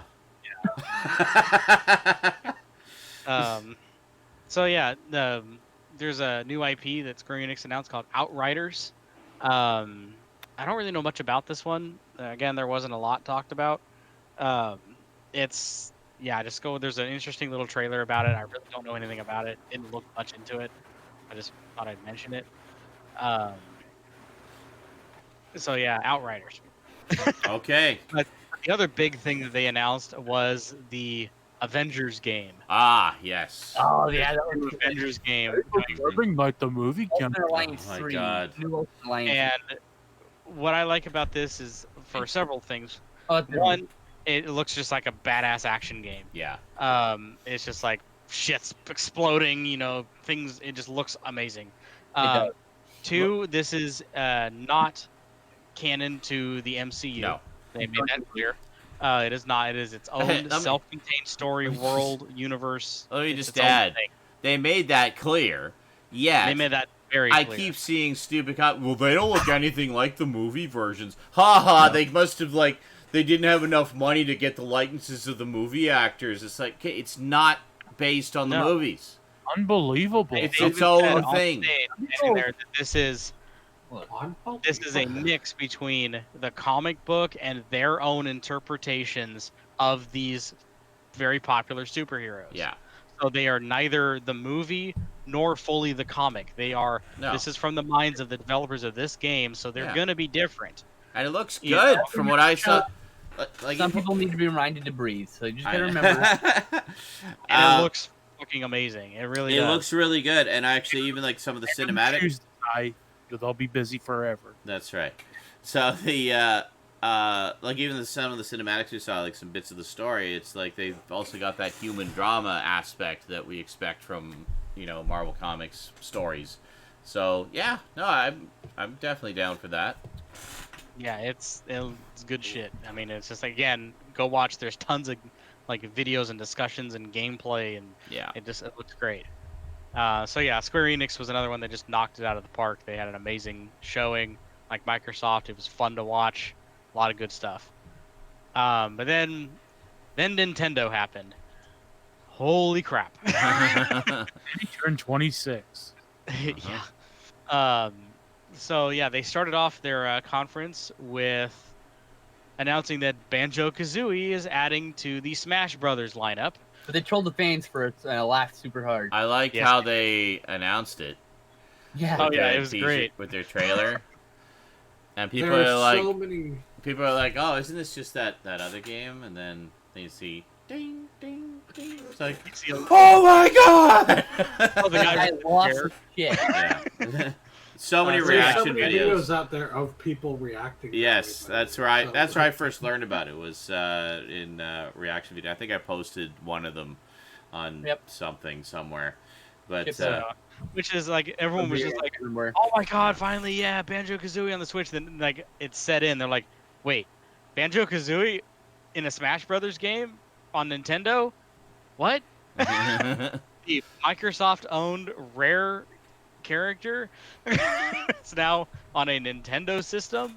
This is like, Yeah. so it's like people are trying to figure out how the hell they got the rights to have there's Banjo-Kazooie. it's actually kind of interesting what's going on right now between a lot of the big companies like that. Is there seems to be, the competition doesn't seem as vicious, and there also seems to be more collaboration and cooperation between. For the big thing being how was it Microsoft and Sony recently entered into some kind of agreement that certain multi-plat games would now be cross-platform multi-plat games. This is the one thing that we can give Fortnite. Yeah. Yeah. I was talking to Rose about this, and she said, yeah, Fortnite, it doesn't matter. Like, I was playing with friends. One was on his Xbox. One was on his PS4. One was on PC. And like, oh, cool.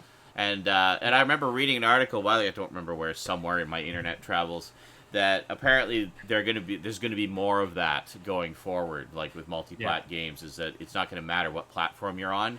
They'll all be able to play together. So I think that's great. Yeah, and they added some Dragon Quest characters too. Because Now there is definitely a skill gap. There's freaking out. I make jokes about the skill gap between controller and mouse and keyboard. Yeah. But the skill gap's really not that great for the great average many of people. No, because you're used to whatever it is you play with the most, you know. So that skill gap is a very small gap and exists at high level competition. So I jokingly mock Sean for his inability to use mouse and keyboard controllers. But it's just loving. Yeah. But that's old news though. Like I've since become used to it. Like I can play games with mouse and keyboard now, but I used to be just all about that controller, yo. But it depends what type of game it is. Like a third-party action game, I prefer a controller. First person, it depends what it is. Like Skyrim, obviously, I actually prefer mouse and keyboard just because there's so many freaking other commands that would be awkward to map to a controller.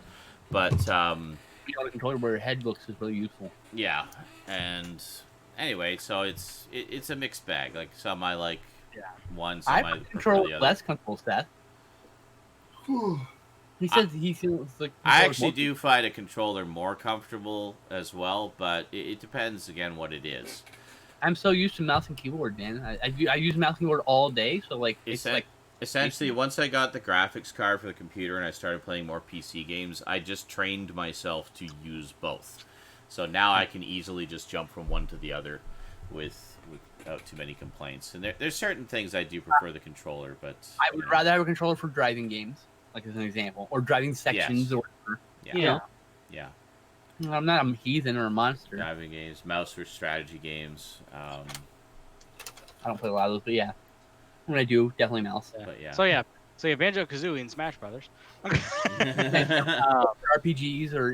there's also, like I said, Major Motoko said it in chat, there were 3 types of Dragon Quest characters that are being added to Smash also. I don't know anything about Dragon's Quest, so I didn't... Nobody gives a fuck. Nobody knows anything about Dragon's Quest. It's pretty, it's popular, but it's not like... It's popular, but it's like... I've heard the name, but I know jack shit about it. It originally came out in the West as Dragon Warrior. Okay. It's like here's an example: Pokemon, Digimon, Monster Rancher. They're all notable, but that's like a tier, right? Everyone knows Pokemon. Almost everybody's played a Pokemon game. Some people have played some Digimon. Everyone knows the Digimon. And Monster Rancher, less people played it, less people know it, but it's known. So yeah, it's an example. Not that they're, and I'm not saying one of those are better or worse. Just talking about known here. Just here. You call them your tits, commenter. I know you're typing a fucking paragraph about. Type a paragraph. Do it. Type that paragraph at Skinslip. No one will read it. Well, actually, finally got the official announcement, release date, and gameplay of Luigi's Mansion 3. Wait a minute, there was a Luigi's Mansion 2? Yeah, it was on the. Yes. It was on the DS. It was on the PS3? 3DS. Okay, cool. Yeah. And it was so that one. This one takes place in a hotel. Nobody heard my. Okay, no, never mind. No, I just ignored it. No, Okay. heard it. All right, just checking. So yeah, Luigi's Mansion 3 is apparently up to 8 players. Holy cow. Yeah. Player co-op. Uh-huh. With a bunch of they call them Gooigi's.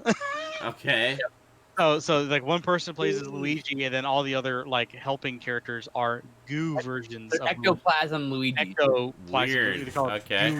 Luigi. It's really cute. It's a really adorable It character looks model. like a fun game, more of an action-oriented side of it, where Poltergust can turn into different weapons, like a shield and a suction gun, like a thing with like a plunger on it. You can pull shields off, and Neat. it looks a lot more fleshed out, a lot more fun. The Cool. few games I regret selling was Luigi's Mansion to the GameCube. I sold it a long ass time ago, like a decade ago. I've heard nothing but good things about it. I've always wanted to play it. I've never had any of the modern Nintendo systems, so I haven't played any of these games, sadly. So yeah, Luigi's Mansion 3. It looks good. I'd love to get it. I have a GameCube. Obviously, all these games are on the Switch because it's Nintendo's conference. We got a brand new Contra game coming out called Contra Rogue Core. Everyone's crap on that one. I think it's all right. I mean, I think it looks fun. It kind of reminds me of like Smash TV. yeah, exactly. I think it's like a 3D twin stick shooter. Yeah, Cool. I think it's all right. And you can play. Oh, come on! You can play as an android panda. I do enjoy Android twin panda, stick and I'm like, shooters. I'm down with this. Yeah. But alongside that, we also, I think it's already out. the Contra collection, like they did with the Yes. Castlevania collection. Yes. And this one I'm not as excited for because they claimed said it. It's like it's coming with 11 games. Mm-hmm. I'm like, oh god, how far are they going in? Are they gonna do like? I was hoping they would do like Shattered Soldier or something like that. You know, yeah. all the way up. I No, think I what have they're that doing- one on PS3. No, what they're doing is they're releasing the arcade versions, which is fine, obviously. Mhm.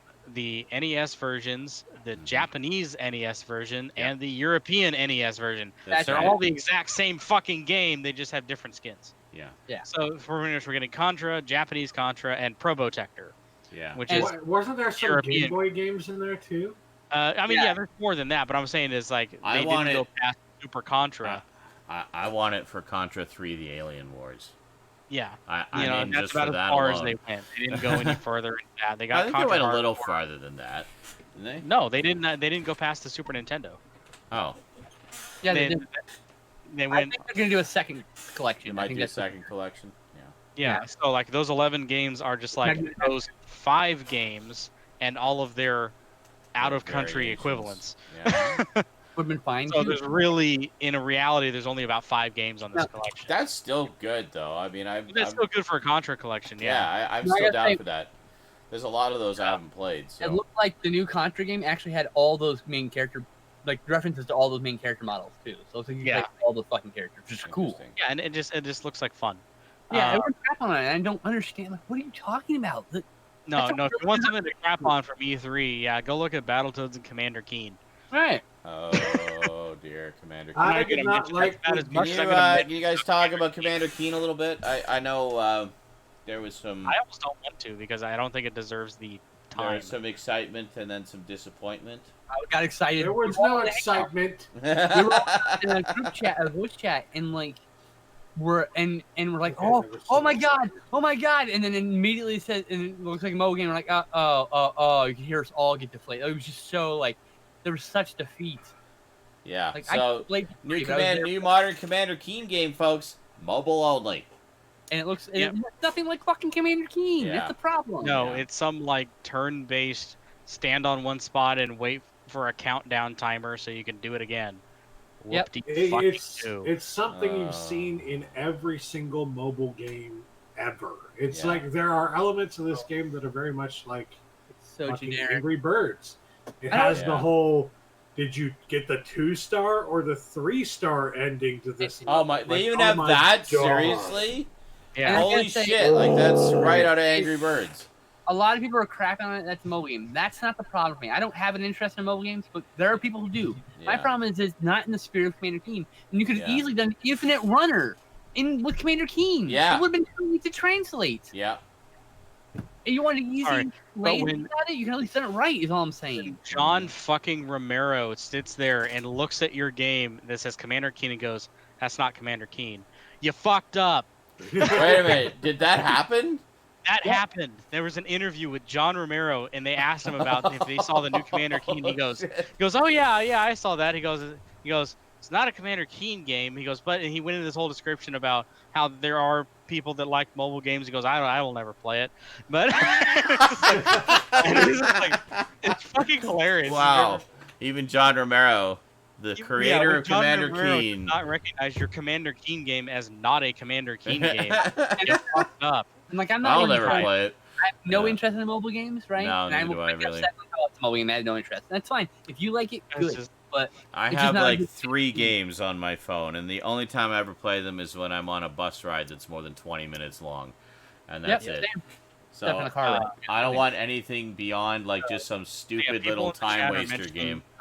Bethesda. All I'm gonna say is Doom Eternal and Wolfenstein Youngblood. We already know about these. Blah, whatever. Move on. Yeah. That was probably one of the worst fucking press conferences we had because it was all mobile games. Anyway. So And that anyway, was- we moving were on talking- from that. We were talking about mobile games before the stream, and I just wanted to say, like, it's not that mobile games are bad. It's not that we hate No, it's just mobile all the ones that games are coming out now are irrationally. bad. yeah. It doesn't make any sense to us, or at least it doesn't make any No, sense to I me. actually I was playing it yesterday on my Switch on my big projector. I was playing a sequel to what was originally a mobile game, Mm-hmm. and that's Riptide GP by Vector Unit. And that's a fun ass game. It's a Wave Runner style racing game, and it's fun. I recommend everybody play it if you have a chance. I know for Vector, tons of mobile games that are great. There's nothing wrong with the platform. Yeah, I think that one's But the Riptide. lazy adaptation, I think, is a problem. What it's called? And why are you trying to sell mobile games to an audience at E3 and who is watching E3? Yeah. Because people who are watching E3, whether they're there or at home, don't play. These are like, quote unquote hardcore gamers. They're not people who power typically users. play fucking. We are the power. Yeah, we're the mobile power games. And they keep announcing them every year at E3, and there's always a boo and nobody gives a fuck, or deafening silence and they don't seem to understand. Stop.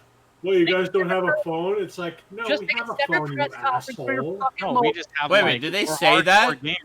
We have many other. Not this year. That was last year. Okay. Games Last year, they actually said, "What? You guys don't have a phone?" Like, I just wish these people would just Way to make their sell own your mobile product. conference. Berate the audience.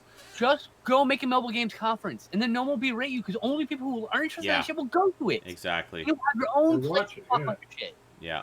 Okay, like it's not that fucking hard, people. It really Oh, is I know. not. Mobile games press conference at E3. Okay. The other conference I'm not going to talk about because there really wasn't anything actually in the conference that was really all that notable. Mhm. But you do need to go watch the conference, and that's Devolver Digital's. Okay. It's amazing. Oh, Every beautiful. year it's amazing. Yeah. So many RoboCop references. It was so good. It was so good. They didn't announce anything interesting, but it's just like the conference itself was so much fun to watch. That It was bootleg, fucking that bootleg- hilarious. They released that one game that was like $6. That bootleg store. Oh game. yeah, Devolver Bootleg. It's on That's a Steam. cool game. That's worth like $6. It's worth your time. Yeah. Yeah. Okay. Yeah. Devolver Bootleg. It's on Steam. It's basically like a light version of all their games, but like all in one. Oh, kind of- sweet. Major Motoko said there's apparently a new release of Corpse Killer coming out this year. I actually have that on the 3DO. It's an old FMV game from the 90s, from Digital Pictures, the people who did Sewer Shark and Night Trap and all those. Oh, I mean, then I'm interested in watching you play it. Dude, I'm actually shocked that you in particular have not heard of Corpse Killer. You would love this. Hold on, just let me describe it to you. I'm sorry. No. It's basically a shooting gallery type game, but with FMV segments. The main where you go to this island where there's zombies running amok, and you're trying to figure out why. Oh, that sounds awesome. The actor who plays the main villain in this, the big bad, is Vincent Schiavelli. Nice. Yeah. I'm actually, I know I say I'm a big fan of FMV games, but I actually never played most of them. Played Super Shark. It's fun. It basically has the feeling. Super Shark. Yeah, just one. Yes, it basically has the feeling of like the sort of cheesy B zombie movies that we enjoy. But it's like someone better fucking gift this Yeah. man this game because I want to see this played. so. Yeah. Now I'm hoping this is going to be some kind of like upgraded version, like we've been getting with a lot of these other games. Yeah, like they So- would do with Night Trap. I do You have know, Night go Trap. back I've to also the got Double film Switch. Okay, good. So we need Go to back get, to the we need to get film into this. So we can have that too. Yeah. Now we need Super Shark for the remaster. Anyway, I gotta Yes, look that up. for the love of fuck, can we get Sewer Shark, please? The entire So, game yeah. runs like 30 minutes from start to finish, but it's so much fun just getting constantly berated by your co-pilot. So these next ones I'm really excited to talk about because again it just kind of came out of left field. There's a Dark Crystal game coming out. Oh, nice. Dark Crystal: Age of Resistance. It is a turn-based strategy game, and you can play as the Skeksis, and you can it looks really good. It really does. And again, not a lot of information, but just like I think it was just like a quick trailer, and they talked about it for a minute, and that was about it. It's tied to the new series from Netflix. Yeah. So yeah, the Dark Crystal: Age of Resistance. That's a new one here. Age of Resistance. Oh, that's yeah. I think that is tied into the new series because that's what the new series is called. Yeah. As well, Age of Resistance. We got some gameplay and some more information. Are the new Marvel Ultimate Alliance game, Marvel Ultimate Alliance 3. The big reveal for that was that they were adding all of the characters from Into the Spider-Verse into the game. Cool. So you could play as any of the Spider-Verse characters. Nice. Well, that's something we were all hoping they would do. Major Oh, yeah. Toko just confirmed that Corpse Killer is indeed a remaster from the same team who did the Night Trap and Double Switch remasters. So Yeah, so awesome! it's gonna look good. I'm definitely in for that. Corpse Killer is the one of those three that I actually played the most. Like I played that I've been trying for a while to get that working as a light gun game on my cabinet. I managed to get as far as the final boss, and I wasn't able to beat him. So, yeah. But so yeah, Marvel Ultimate Alliance 3 looks like a Marvel Ultimate Alliance game, except in modern HD graphics, and it looks amazing. And now, like I said, with all the Spider-Verse characters. Nice. And obviously the upgraded modern version of Deadpool. Yes. That's the next one again came out of fucking nowhere. Proverbial pant shitting was happening all over the show floor. We are getting a remake of the original Panzer Dragoon. Oh yeah, I heard about that.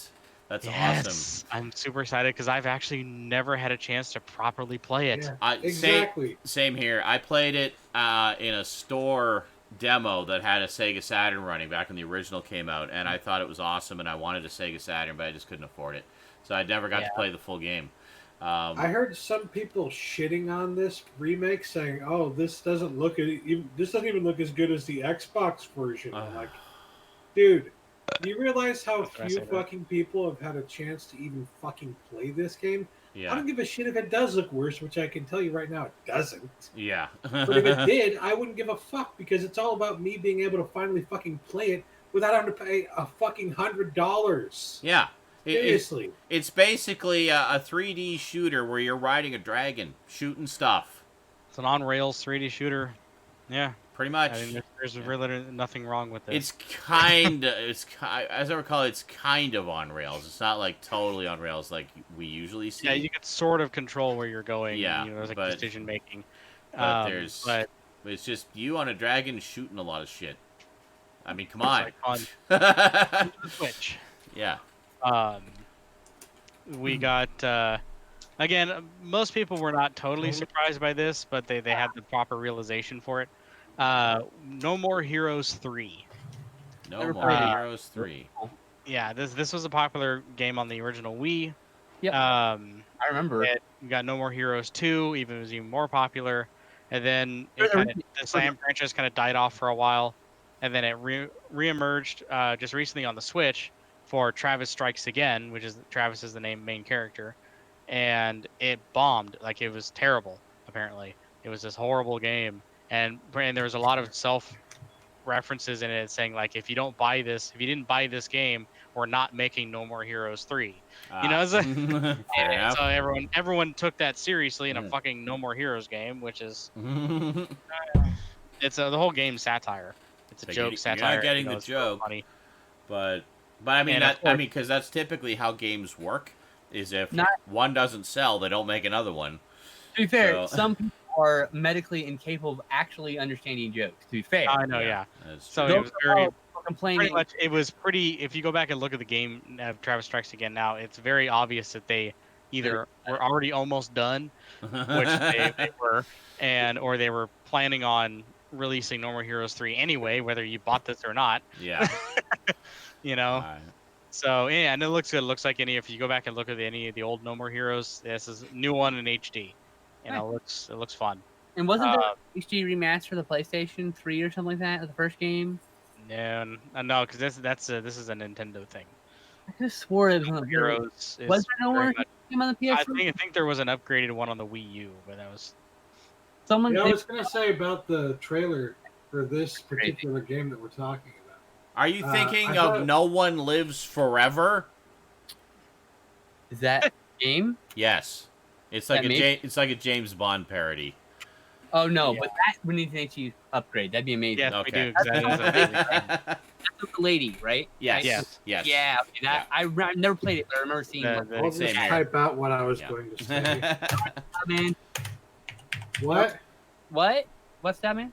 Okay, so what I was going to say was that I thought it was very funny how in the trailer for this particular game that we're talking about, the new one that's coming out, No More Heroes, is that during this fucking during the trailer that's playing during a Nintendo Direct thing, Nintendo, Mm-hmm. the main character said the word "fucky," and I was like, Nintendo. Well, to be I fair, I'm Nintendo, surprised showing that a they have little a game group there, Nintendo. yeah, I'm Nintendo surprised has they have a allowed. game Yeah, that has that kind of language in it. I I'm know. surprised that they showed a trailer of the game with Yeah. that language in it. but Nintendo has allowed some M-rated stuff in recent years. I mean, they haven't. They're not as anal as they were back in the '90s, thankfully.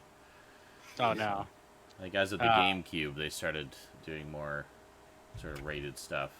It's like, okay, we'll do the Resident Evil games. Haha, there you go. They did allow Mad World to exist on the Wii. Yeah. That was a thing. Bad World is the game I'm thinking of, actually. That got a PS3 remake, right? No, it never came off the Wii. What the fuck game am I Which thinking? one was Conker's Bad Fur Day on? Was that PS1? That's Xbox. Oh, it was That was Xbox. Okay. Oh yeah, then it got an Xbox remaster. It's Okay. N64 ported and the Xbox remaster. All right. So yeah, Original 64. they announced a new Animal Crossing, New Horizon. Yay! Another mobile Exactly. game. Great. No, not a mobile game. Woo! Mobile games. It's not a Yeah. mobile game. Love It's not mobile a mobile games. game. Fuck Mobile you. game. Mobile games are awesome. Woo! I love Animal Crossing, and I will fucking kill you. I love it. Now, I swear to fucking God. Just put it clear. I need a Switch. The hype. I really hope they do a mobile hype version isn't- of that, because that's what it really should be.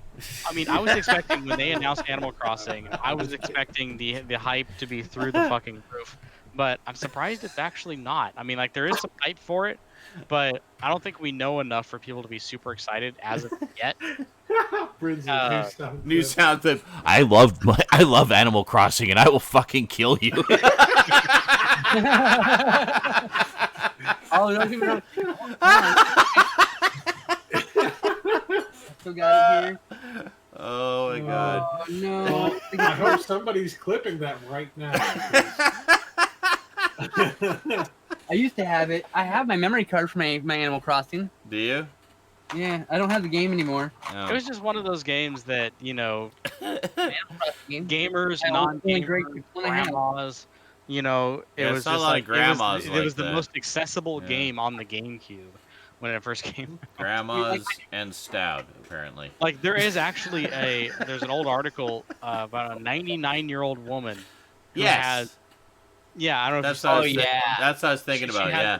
She has an Animal Crossing save on a GameCube memory card that's like it was like 9,000 hours or some shit. She just played it all the time. Yeah. You Yeah. know, or something like that. She's like the world record holder who has the longest save for Animal Crossing ever.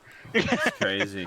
I really just want to find a save from a garage sale that's older and just continue it. It's like, yeah, here's my save. Fuck Yeah. you. You know? Anyway. So yeah, like I said, we don't know much of anything. They didn't talk anything about it. They just showed it off, and what they showed was nothing new. So I think Whoa, Just whoa, the fact- whoa, whoa. They whoa. Whoa. It has Whoa. new animals that There can were cross. some of the gameplay elements that we've been clamoring. I know nothing about Animal Crossing. Like Yeah. They will crafting and shit that you could not do in the skipping over well, streams by swinging. You can pick Like- up trees by scooping them up now instead of just having to fucking chop them That's down. just the thing. That's the Oh, thing. okay. As an Animal Crossing fan, I can tell you, Yeah. every single Animal Crossing game that has come out since the first one has been a fucking reskin of the original Oh, They've game. all been a shit show, by the way. I And mean, I'm not all saying of that they're bad because, like, Animal Crossing is Animal Crossing, and any Animal Crossing game. I is just gonna played the be GameCube one. cool, I stopped. in I my kept opinion. trying the new ones. I just kept going back to the GameCube, man. But Yeah. at the same time, it's like they're not adding anything new, and we've been saying since the very first game came out, we've been saying we want this, we want this, we want this, and every single time they've refused to give us any of it. I'm And just, so to see anything new at all right now is just like, That heathen. thank I'm- you. I'm just picturing Stout going on these massive protest marches surrounded by old ladies screaming, "Let us pick up trees! Let us pick up trees!" Anyway. So yeah, new Animal Crossing. We don't know when it's coming The out. Secret Life of We Stout. really don't know anything about it. Animal Except Crossing for you can protester. pick up trees. But so yeah, so Couldn't Nintendo. find the tab. off- Sorry, it kept playing. Couldn't. I was like, which tab is it? Which tab is playing the damn clip? Sorry. Yeah, they showed some. Thanks, they Cyrus showed Six. some more stuff for the new Pokemon game, Sword and Shield. Looks good. I'm excited for it because there's like some multiplayer, like dynamic multiplayer aspects to it. And I kind of like the new like gigantic thing. I don't even know what it is. It is. You can turn your Pokemon into giant Pokemon. Kaiju, baby. Kaiju Pokemon. Oh yeah. So yeah, and also they announced it today. There is a there's a new Pokemon that's literally a corgi with a heart on its butt, and I'm like, It's I am cute. down. I am down with this. I'm calling mine. Everyone's gonna probably call. Mine's gonna be Ein with a heart symbol. Oh, Thanks for the follow. But yeah, so the last thing they capped it off with was a little trailer showing that they are actively in development of a sequel to The Legend of Zelda: Breath of the Wild. And it shows a really corpsey zombie Ganon, which is with a hand on his chest, and it like crocks his head, cracks, and its eyes grow over red. And so yeah, I'm gonna have to stop you there, Eric. Sean doesn't know what the fuck you're talking about because he's never played a Zelda game. Chat, Hey, Chat, can you chastise this man? He's never I've- played a Zelda game. I will in his have you life. know, I saw the old commercial for Zelda with the mime guy, and I watched the Saturday morning cartoon. this is the only Zelda game I've played. well, excuse me. That's right. I've never beat it. That's all he knows. I've never beat Oh, it. wait a Fuck. minute. And I read and watched and otherwise followed that creepy pasta about the Haunted Majora's Mask cartridge. That was awesome. Oh, Wow. something. Who's this man? Ben Drowned. That's what it was. Ben Drowned. Yeah, something like that. Yeah. Yeah. That was actually really good. I was. actually liked. That I was- liked that creepypasta. That was actually my introduction to the world of creepypasta. So I fell for it because I didn't know what a creepypasta was. I The new one, thought, by the way, if was you like this creepypastas, real? the new one all over Oh. that's going on right now is a Petscop. Petscop. Okay, let's check that The out. whole thing about this like haunted PS1 game. Oh, I remember that. Yeah, it's like there's a bunch of Game Theory episodes about it actually. It's an interesting creepypasta. You dig See, it, I'll Sean. tell you. Yeah. I'll tell you. Actually, one of the reasons I never played a Zelda game, and one of which was actually it was one of the original commercials for it, where it was advertised as a never-ending adventure, and I was like, oh, well, I don't want to play a game that doesn't have an ending, Oh my god. so I didn't play it. I was like, I don't want to play Yeah. something that goes on forever. I want a definitive beginning, middle, and end. Because at that time he didn't know what advertising I was. want to have a apparently. goal to work That was- towards and complete. That was the dumbest thing I've ever heard. So- I can't. So I didn't play it because I thought it was just some, now never ending. they play Skyrim. Essentially, no, hold on. Kind of like the 80s equivalent of a mobile game where there's no real story or ending to it. It just kind of goes on and on and on when you feel like having some adventure gaming. That's what I thought it was. And then Alright. then later, then they had the second one came out, and then I was talking to some friends, and I said, does this one have an ending? It's like, and they just looked at me like I had turtles coming out of my ears, and it's like, yeah, it has an ending. Like, oh, okay, because I heard the other one didn't have an ending. Like, no, it has an ending. What are you talking about? Like, but it said it was never ending. Like, what said it was never? The commercial. No, it has an ending. So You are anyway, so dumb right now. so Oh my bas- God. so basically, by the time I You were realized, that popular that day. Oh my god. by the time I realized that the Zelda games did in fact have endings, there were so many of them out, and I didn't know. I just was overwhelmed by the franchise, so I just never got They're around all to playing it. standalone. That's the best part you gotta understand. That what? They're all standalone. There's a few sequels, but most of them are standalone. They're all So you standalone. Yeah. Well, and then it gets into all the different timelines and stuff. Yeah, that- just pick one and play it is the Yeah. idea. That's how they are. It doesn't Yeah. matter which one. Start with Link to the Past. Yeah. That's my opinions. Yeah, A Link to the Past. I played most of it, but I mean, unless you want to go since because of your age. I Go super old school and just play the original. was probably just gonna play the original at some point, but I mean, just play the Legend of Zelda. the And get original lost Legend of lost Zelda. like we all did when we first played it. Exactly. I'll You tell you can, what. you can skip over 2 because 2 isn't really like all the other Zelda games, and It's it's frustratingly And it's- difficult. That's You like will the rage at side-scrolling that one, game. right? Like it's, Oh yeah, it's yeah, it's pure a Yeah. piece of shit. definition yeah, of hard Just and like very. Castlevania 2, it's a piece of shit. yeah, Yeah. You know how you are right now with Blackgate? Yeah. yeah. That's Worse. It'll be worse. Okay. It will be worse. You'll Uh, rage quit that. That'll be one of yeah. those ones you'll be like Slaughterhouse. No, I'm done. I'm good. I Yeah. don't need this. And like, fuck this. good. I'm out. I'm gonna go play something that's actually finishable. I'm gonna enjoy raging about it at least. You know. Okay, so, Like, so I've I've never all played- of the I never played Major Majora's stuff. Mask. What's Yeah. the one with the flute? I mean, that's Ocarina of Time. I Ocarina played of Time. about yeah. halfway through Ocarina of Time on my cousin's cartridge. I'd never owned the cartridge. I have the N64. I just never Okay. owned the cartridge.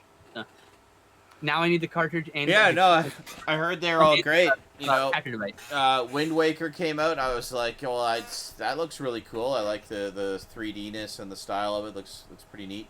Whole And then Twilight Princess came out, and I thought, oh, it's more of like a realistic, RPG, epic Zelda. That That's looks also pretty a fun cool. game. Yeah, and it's like, Choose any of them and start playing. That's Yeah. the best part of it. and I mean, it's not that I've been unaware of the franchise. I don't own a Nintendo system, so I haven't really had a chance to play any of them. So So someone needs to get him a Switch and a Nintendo Trap card with a There you go. direction just to send, download a bunch of classics so you can fucking Yeah. play. That's right. Send me a I think Switch with all actually- the Zelda games on it, and then I'll play them for you. like if you want to jump into the franchise, jump into Zelda with a new or a newer Zelda game. Yeah, I think try to invest in a Switch and wait for Link's Awakening. the new one. Yeah. Yeah, Well, that's a remake. It's a remake it's of a remake of the original Game Boy Zelda. Oh, okay. It's a really good one. Alright. Very I good. played, a little bit, I played a little bit of the one, either the Tale of Ages or the other one. I played one of them a little bit. I remember going through the dungeon and rescuing the princess and the sword and dungeon. I played it twice. In fact, I played a tiny bit of Minish Cap, a tiny bit. Yeah, I agree with Morgan. Minish Cap is highly underrated. For those who don't know, it was actually developed. It was either published or developed by Capcom. I Yep. think it was. It was developed. Developed. Yeah. And yeah, But also it different. was. Capcom always does a lot of great stuff, but like they always have their own style to things. So it was very interesting to see them take on Zelda and really do it justice, really well. So I played that. I highly recommend Minish Cap. Or I think the only time they overstepped their bounds was when they tried so hard to say that this is the story on how Zelda got his hat. send Sean to YouTube and Wait a minute. How Zelda got his hat? Is that what you just said? even sorry, I'm Sean tired. knows that's wrong. Yeah, how Link got his hat. Sorry. Okay. Still got a groove back. Princess Zoraldo. Okay, so anyways. So yeah, do we want to watch the Death Stranding trailer? Oh yeah. Hold on. Since that was it for the let me all the stuff that get my headphones. Once notable to me. You guys probably want to queue it up. I'm gonna actually play it in the stream here, just so we can all Yes, watch it. I can already see it in the chat that my Zelda faux pas is gonna go. I need a link. Someone got a link for that? Needs a link to the past. I Yeah. need to. I don't know which one I'm looking for here. Hold Well, on. someone dropped in the Hold on. chat for us. Minute trailer. I'm getting it. Calm down. Oh, just Bring it Death out. Stranding trailer. which one? The long one. Which one? The long one is 34 minutes. We're not watching a 34-minute Not trailer. that one. No, That's how about I think GameSpot has one on their YouTube channel. 8:51. 8 minutes and 51. Yeah, it's way more seconds. reasonable. That's the one. Is that the GameSpot one? Yeah. That or the PlayStation one. Peggy 18. Either way, they're the same trailer. Is it the one that starts with Peggy 18? Yeah, that'll work. You know. Well, that's Here, the one I'm looking at. Hold on. Here, I'll link it in the chat. I've got it. I'm looking at it. Here. I mean, like, this is the one from PlayStation's YouTube channel. It's 8 minutes and 51. So this is the GameSpot one. There. His is longer by 2 seconds, so just use his. Which one? The one in the Twitch chat. PlayStation one. What Twitch chat? Where? Your Twitch I chat. don't have the Twitch chat open on this computer. Hold on, I'm okay. sending God it. damn it. I'm sending it. Calm Get down. everywhere. Fuck's sake! There you go. There you go. All right, fine. I'll just delete that one, and then I'll go to this one. I'm And sorry. Peggy, 18. Okay, hold on. Okay, there we go. 18. All right, so I'm gonna do a countdown just for the boys in the chat so they can watch along with me. You guys watching on Twitch obviously don't, or on YouTube as well, obviously don't need that because I'm just gonna play it for us all here. So okay, here we go. We all ready? Yep. Okay, I have not seen this. I know nothing about. I've just seen like the still of what's his face. Norman Reedus is in this. This is all I know. The baby. That's all I know. I didn't even see that. I have seen nothing. So okay, here we go. 3, 2, 1, play. Content containing appropriate for children. PlayStation. Oh. That's all I've seen right there. Hello Thumbs up, there. That's disturbing. Oh, this guy. Mads Mikkelsen. Yes. Hannibal, right? Yes. I'll always be with you. Another show I've never seen. I can't hear. It's muffled. Intentional. I know. You're also talking. The day is ending. Let that yawn out. There's no pretend.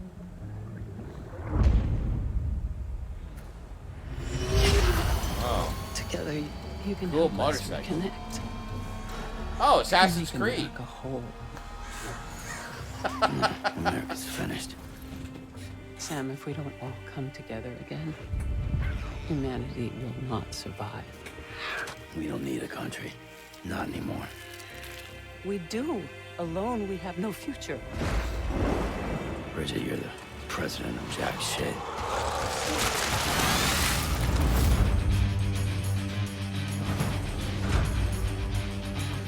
Oh, I got such a hard on right now.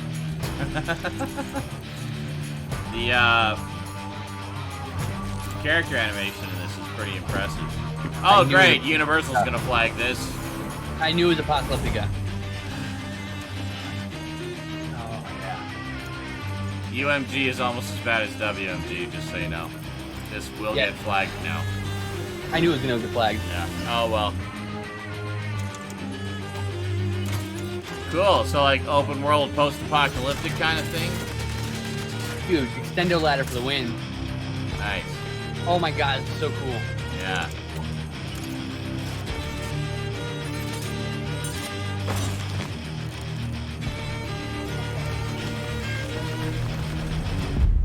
It's all to safeguard the continued independence of Edgenut City. They want the UCA to leave him be. City. Who are these assholes again? Edgenut? Homo Edgenut. Militant separatist group. It's a weird title. I've heard of them. Bunch of terrorists who go around towns killing people and leaving craters. Right. Nothing's off limits for them. Neat. Not even engineering void outs. They're extremists like the demons everywhere. Plotting in the shadows. You know he's evil because he licks women's faces. Pretty much.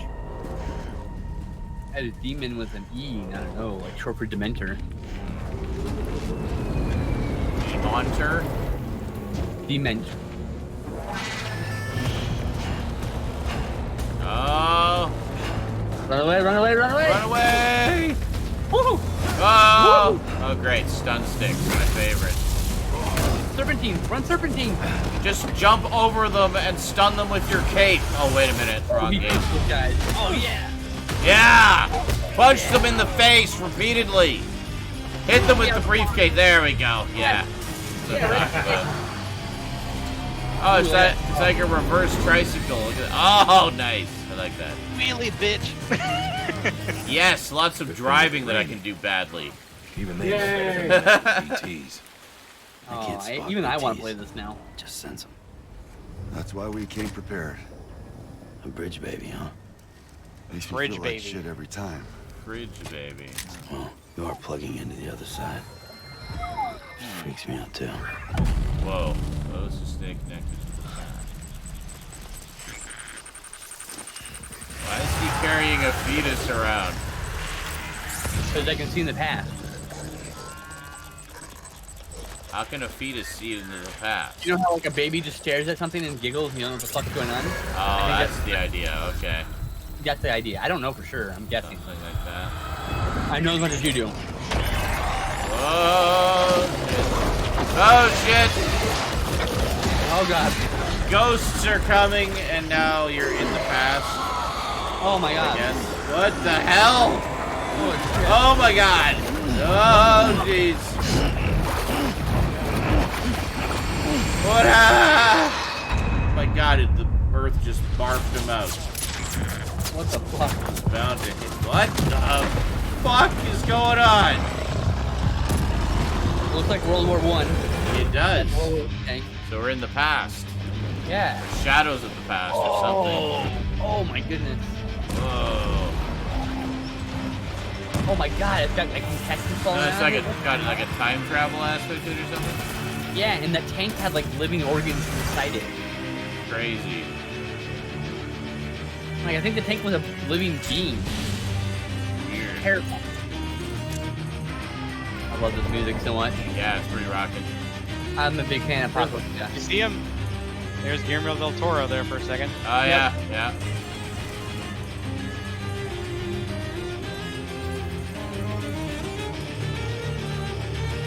Bridge baby. Hey, angry video game nerd, what are you doing here? Probably getting killed by something. Yeah. As he often does in his cameos. Mama.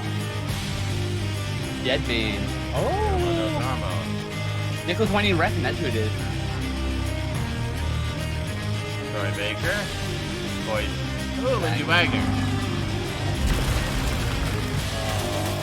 Dude.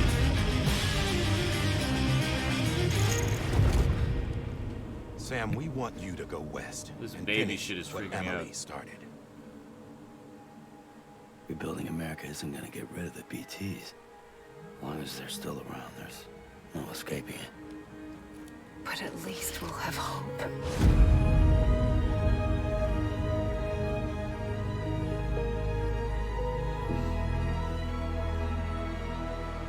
You see, I've come to understand the truth of the Death Stranding. Oh, it's so hard to form connections when you can't shake hands. Fortunately, I've got a good connection to the other Apocalypse side. Now reference. Yeah, totally, eh? I mean, sounds like a crazy person to me. A little, you know? Yeah.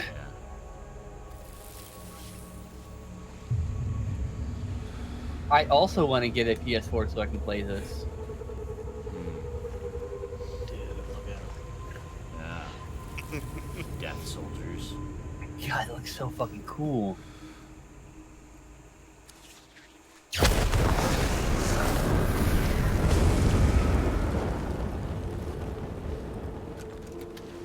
Covering the world in cable didn't bring an end to war and suffering. Don't act surprised when it all comes apart if you try to do it again. Humans aren't made for living alone. They're supposed to come together to help one another. And if we as a people can't do that, if we can't reconnect, that's what we need right now. Not to stand apart, but to come together. I'll show you the real thing soon. I promise.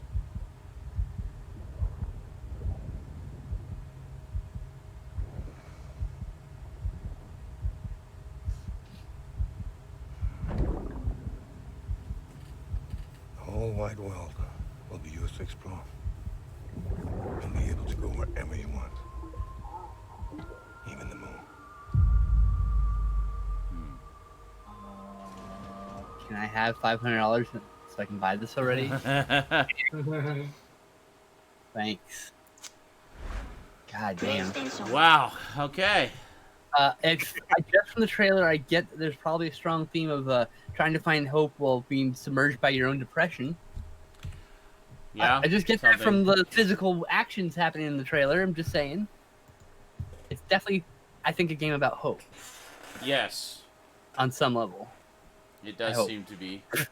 Well, as most post-apocalyptic stories are, is about, finding hope in the desolation of the world and of yourself. So. What I find interesting from a gameplay level is that it appears, at least, that instead of like having checkpoints or save points, you fail, and then in certain parts of the game, at least, you will have moments where you fail, and then they drag you back to an earlier part in the game, or perhaps to another time. Yeah, the way they kind of portray it in the trailer is that you're trying to get from one location to the other, and you get caught by a BT, and he drags you into Hades, pretty much, and and they put you in these scenarios, and you got to fight your way out to get back to it's like scenarios from the history. living world. You can continue on your adventure to the other second location, which is the whole thing with the tanks and World War II or the First World War, and that kind of stuff, because that's the whole thing about that. I'll just leave it, Carlatin. I don't care. So the way I noticed it's like Guillermo del Toro clearly had like some obsession with World War II, and like it just had to come out in some grotesque, organ-filled way. I'm pretty sure there was like blood and guts. Yes. Yeah, there are 3 other trailers you can watch, and actually the second trailer goes into that world into more detail. And yeah, there's like giant organs and things floating off the tanks, and Hideo Kojima and Guillermo del Toro clearly wanted to do wanted to really do a game with Norman Reedus. So I'm glad that that's finally happening. Oh yeah. So it's not PT, but PT happened. Yeah, if but one of those guys came to me and said, "I want to do a project with you," the answer is yeah. Okay, yes. Yes. Yeah. To all of you. Yes. November. Whatever you want me to do. Will be the month that is. I'll show up to get your coffee. Like, let's go. It's going to be the month of Death Stranding. Death Stranding is officially going to dominate November. Pretty much. Now, here's the thing. I see this trailer and I see what they're doing with this game, and I think to myself, this has the potential to be probably one of the best games ever made. I'm trying not to hype it, but the story alone, just from what I can see, looks like it's really in depth. To be fair, has a lot of subtext. To be fair, Stoud, we do also tend to get really hard for post-apocalyptic open world games. So. This is true. The way I see this is the way Metal Gear Solid sold people on PS1, Metal Gear Solid 2 sold people on PS2. Death Stranding is going to sell people on PS4 Pros. Don't you dare put that evil on me, Quentin. Don't you dare. I don't think they mentioned PT. I thought it was BT in the trailer, not PT. PT was the game that... No, I know that. No. I know that that's what it was. But Stewie once said they mentioned PT in the trailer. No, those are the BTs. B as in Bob. Yes, that's what I thought. That might be a sly reference. Those are the things. Beached things. Okay. Yeah, I'm sure it's a sly reference. I'm sure it is. I mean, they're probably going to be a few of them in the game. Yeah. And there'll probably be a few that go over our head that only people involved in the situation will probably go, that's a motherfucking shot. Yeah. You know? Yeah, so... I know. There was some... Yeah. Bad juju when Hideo left Konami. I sat there, I was eating something, I watched that trailer, and I swear to God, I took like an hour nap after that. It was just like, I had been watching little snippet and weird little trailers that he's been releasing for the last 3 years about Death Stranding, and we finally get the official launch trailer for this game, and it's just like, you're noticing everything. like it's one of those. It's like a mystery show or like a mystery book or whatever. Everything you've read up to this point or seen up to this point now all makes sense. Like everything, it all connects and All tells coming the together. story. It's all And it's coming. like, I hope we get to go to the moon, like it said we did.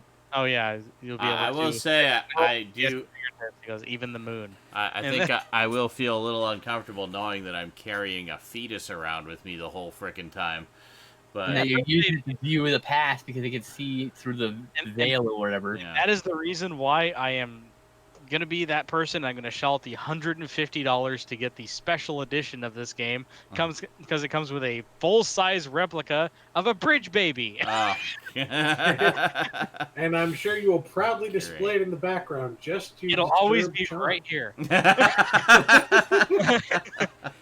So I'll be Wow. talking, and there'll just be a floating Okay, fetus. so hold But on. to be so, fair, Sean, it yeah. appears that at least like as your role as somebody like using the baby, you're also protecting it and taking care of it. So True. You don't want to die. But when I get repeatedly punched and shot and disemboweled in the stomach, I'll know that the baby's there, taking the brunt of that.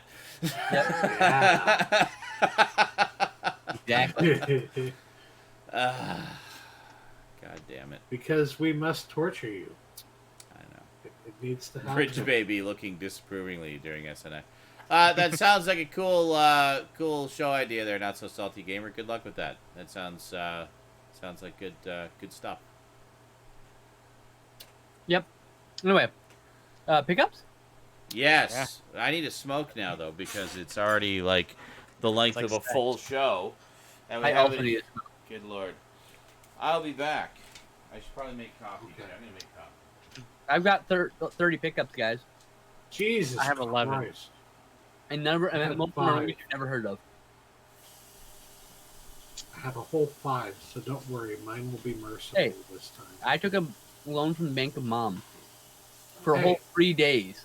Instead of I taking, spent money on this, okay? I almost took the money out from you, is my the Bank of pickup. Cloud, because you did offer to help me in this situation, but I took it from my mom instead because, like, literally paid it back like 3 days later. I was like, all right. Well, I believe I offered that to you when I didn't have to worry so much about things like my teeth and paying $400 a month for them. That's literally gonna pay you back 3 days later when my check came in. Like, that's all I needed it for it, because it was like the sale ends the day before my check would have deposited in my bank account.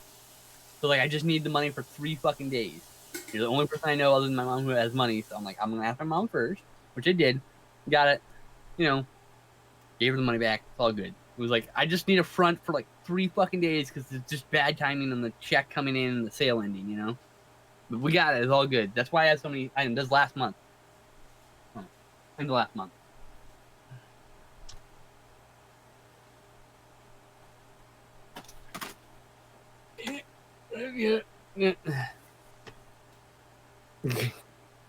Yeah.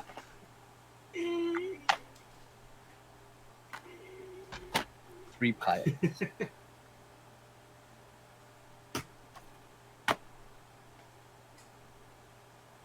Oh yeah, there she is.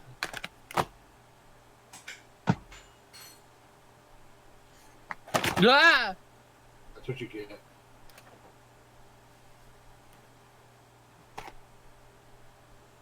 Oh god. That's also what you get. You get all the things. Just floor now. It's like, God damn it. I was trying to arrange them more sensibly. Now they're everywhere. God damn it. I got baseball cards this week. I'm shocked. Yeah. I got nice shiny ones. I'm Shiny. shocked. Shiny.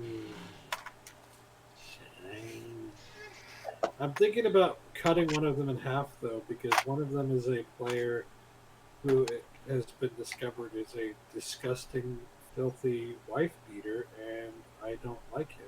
I don't want. You don't like anything- even profiting off him? If it's is it worth money? It's not worth anything. You should film it and light it on fire or something. It's a Here's what you should do. Trash bag. Here's what you should do. You get one of those little metal trash cans. You set it in your room. You set your camera up. Where is he? Where is And, it? you take the card and you light it on fire and you drop it in the trash can. And then you go, oh shit, oh shit, oh shit, and you knock the trash can over, you run to the camera, and you knock the camera over, and you turn it off. That's all. You're faking it, of course. Come on. I feel like doing that, but I wouldn't honestly do it because then I would be just like the right wingers who get all like, I'm gonna burn my Nikes. That's exactly. No, you should do it like a mockery of those people. You.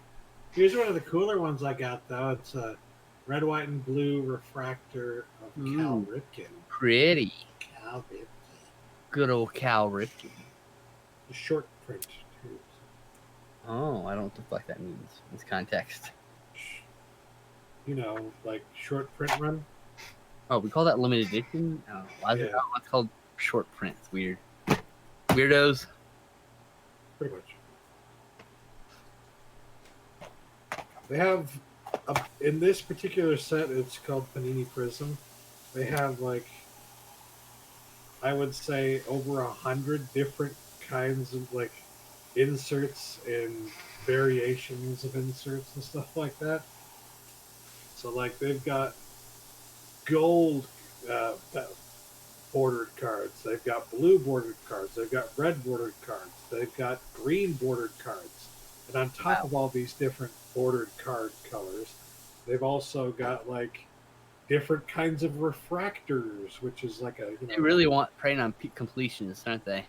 yeah, refractors that predatory. are like, you know, a rainbow kind of effect to it, and then some of them have like an additional pattern on top of the rainbow pattern, and some of the one of them is like, fans refer to it as like the donut pattern because it's like these circles that kind of look like donuts, and another one is just kind of like hashes, and then can't remember what the others are, but yeah. But the one I like the most is it's the simple red, white, and blue, because most of them are like either red, white, or blue or something like that, and this has all three colors. It's real American. There's only one way to get that kind of refractor. So, Oh yeah, Borderlands 3 is coming. We're all very excited. Yep, yay. Okay. Mhm. Oh, I can take these fucking headphones off. and if you don't have all the Borderlands games yet, then what the fuck? They've been Phantom Flash giving them is super away, cheap right now. basically. I got the Phantom Collection for like $6 during E3, so I now have everything. I installed it and then like literally the next day I was woken up by a loud klaxon, my hard drive being completely full of space. I'm like, oh shit, and I'm like, it was like literally trying to download a JPEG that it didn't have space for. Like, oh shit, so I had to like quickly just delete a bunch of shit, empty the recycle bin, uninstall a bunch of fucking Steam games in haste. You know how it goes. When you have 0, 0, 0 space available, you're like, oh Jesus fuck. How did I get in this situation? I don't know. I've been hovering around that point for years now, and I just like I leave it at like 50 gigs left, and then when it gets down to like 5 gigs left, I'm like, okay, gotta free up some space, and I free up just about 50 gigs, and I'm like, okay, let's start this whole process over again. I now have See you in a month. terabytes of space available because I uploaded it all to my Google storage. 30 terabytes, excuse me. I have a 40 terabyte hard drive, or worth of hard drives. Excuse me. I have so many USB drives. It's stupid. I've got like them. They're like piled up over here and down here under my desk. I have like 2 USB hubs that are just hard drives. It's really dumb. And they're all about to die, which is why I got the cloud storage. It's like, I need to save all these files now. 40 terabytes? It's like, what is that? It's like 8 terabyte drives or something like that. And like 2 4 terabytes or something like that. And then I got this one, which is a 6 terabyte. I just recently freed up some space. Let's see where I'm at. Oh, I just recently freed up space and I'm already down to 16.2. JL, they don't make 100 terabyte West Digital cloud drive. 100 terabytes, not gigabytes. terabytes. You're a terabyte. So no, they don't make fucking Western cloud digital bullshit. Fuck that shit. Got fucking Google Drive. It is cloud storage. I will show you exactly what my situation looks like right now. Share screen. 6 terabyte. Ooh, a whole 6 terabyte. I have 10 times that, plus some, plus another 4 So, times that. As you can see here, local disk C, 16.2 gigabytes free of 931. I don't feel Skywalker has 113 gigs free of. I don't feel like getting under here and flipping all the fucking USB plugs on. Just go Tuli has 327 of those them. fucking those USB hubs where you hit the button and they all have power. I don't want to flip them all on and wait for them all to spin up so I can show you my fucking hard drive space. They're gonna die soon. I don't want them on as much as possible. I literally turn them on, put files on them, and turn them back off because I'm afraid they're gonna die any day now. Like it's. And RAID is not backup, exactly. RAID is just a help. What was I seeing there? I was showing off how little space I have on my computer. Oh, that was your screen. Okay, no, I was confused. I was talking about the 40 terabytes and fucking hard drives I have over here in the pile. It's so hot in my room all the time because of it, too. I have, I'm lacking space as well. Like with the video game streams, I don't even archive the footage anymore. I used to save it all to the hard drive. But now what I do is I just archive it on YouTube, and I just download the stream to the computer to chop it up into episodes, and then delete the footage off the hard drive when I'm done. To be fair, these drives are almost 10 years old now. I bought them when like 8 terabytes were like brand new, and I still had a fucking job. So it's like I had work. I spent $1,000 on hard drives. Like that was. But this is when I had a 40-hour week work. I was working at Target, 37 hours, whatever. I know. I remember your Twitter was full of raging about work and your asshole managers and stuff. And he was trying to get me fired, man. I wasn't having it. All right, pickups. We probably should do these. Stoudman. All right. Rubbing your eyeball. What do you got? I made a Kino Lorber. Hey, Zach, what'd you get? Oh, he's gone. Never mind. It took so long. From the Kino Lorber sale, I got Drawing Flies. Cool, never heard of it. Which I have not seen. It's apparently Jason Lee. An unofficial part of the Buisk universe. Nice. I just thought, well, that sounds interesting. Yeah. Okay. Well, you just sold me on it. I considered that one also, actually. He has my pickup. I'll show them. I've heard of this one. Ridiculous looking movie. I bought a vampire motorcycle. Yeah. I bought a vampire motorcycle. We talked about it. And we're like, yeah. That looks like this. It looks ridiculous. It looks like trash. That's hilarious. Hey, thanks, Major Matoko. To more computer storage. Yeah. Thank you very much. I got The Hitchhiker. I also considered that one. I've never seen this one, and I really wanted to. It is it's a classic. I know the I know the story of The Hitchhiker. There's been a few different takes. As you can see here, developed with the help of the Library of Congress, which is proof, JL, that these companies can get films from the Library of Congress to do remasters. But they still need the rights. That movie. Star Wars. Anything is possible. Yes. Star Wars? Oh, God. Oh, God. No. What have you started? What did you do, Stout? What did you do? Pure evil ginger. Bastard. And then finally picked up Black Ooh. Sunday. I've got that right here on my unwatched shelf. I definitely want that. I want all of Mario Bava and Argento and Fulci. All the There are two all the versions greats. of this, and I almost got the wrong version. Yeah. But I got this which has both cuts, so I didn't have to worry about it. Oh, One of nice. them is a feel-good comedy starring people of color going to church. Unbelievable. This guy says he's a Star Wars So, fan. last He but doesn't not even least, have the Ewok movie. when I made the those are the best Disney ones. movie How club can you order, call yourself a real I Star did so Wars because fan they if you don't have the original latest Ewok movie that movies? they had for their. I love it when you guys play that sound clip while Stout is also talking. Oh. It's like double Stout madness.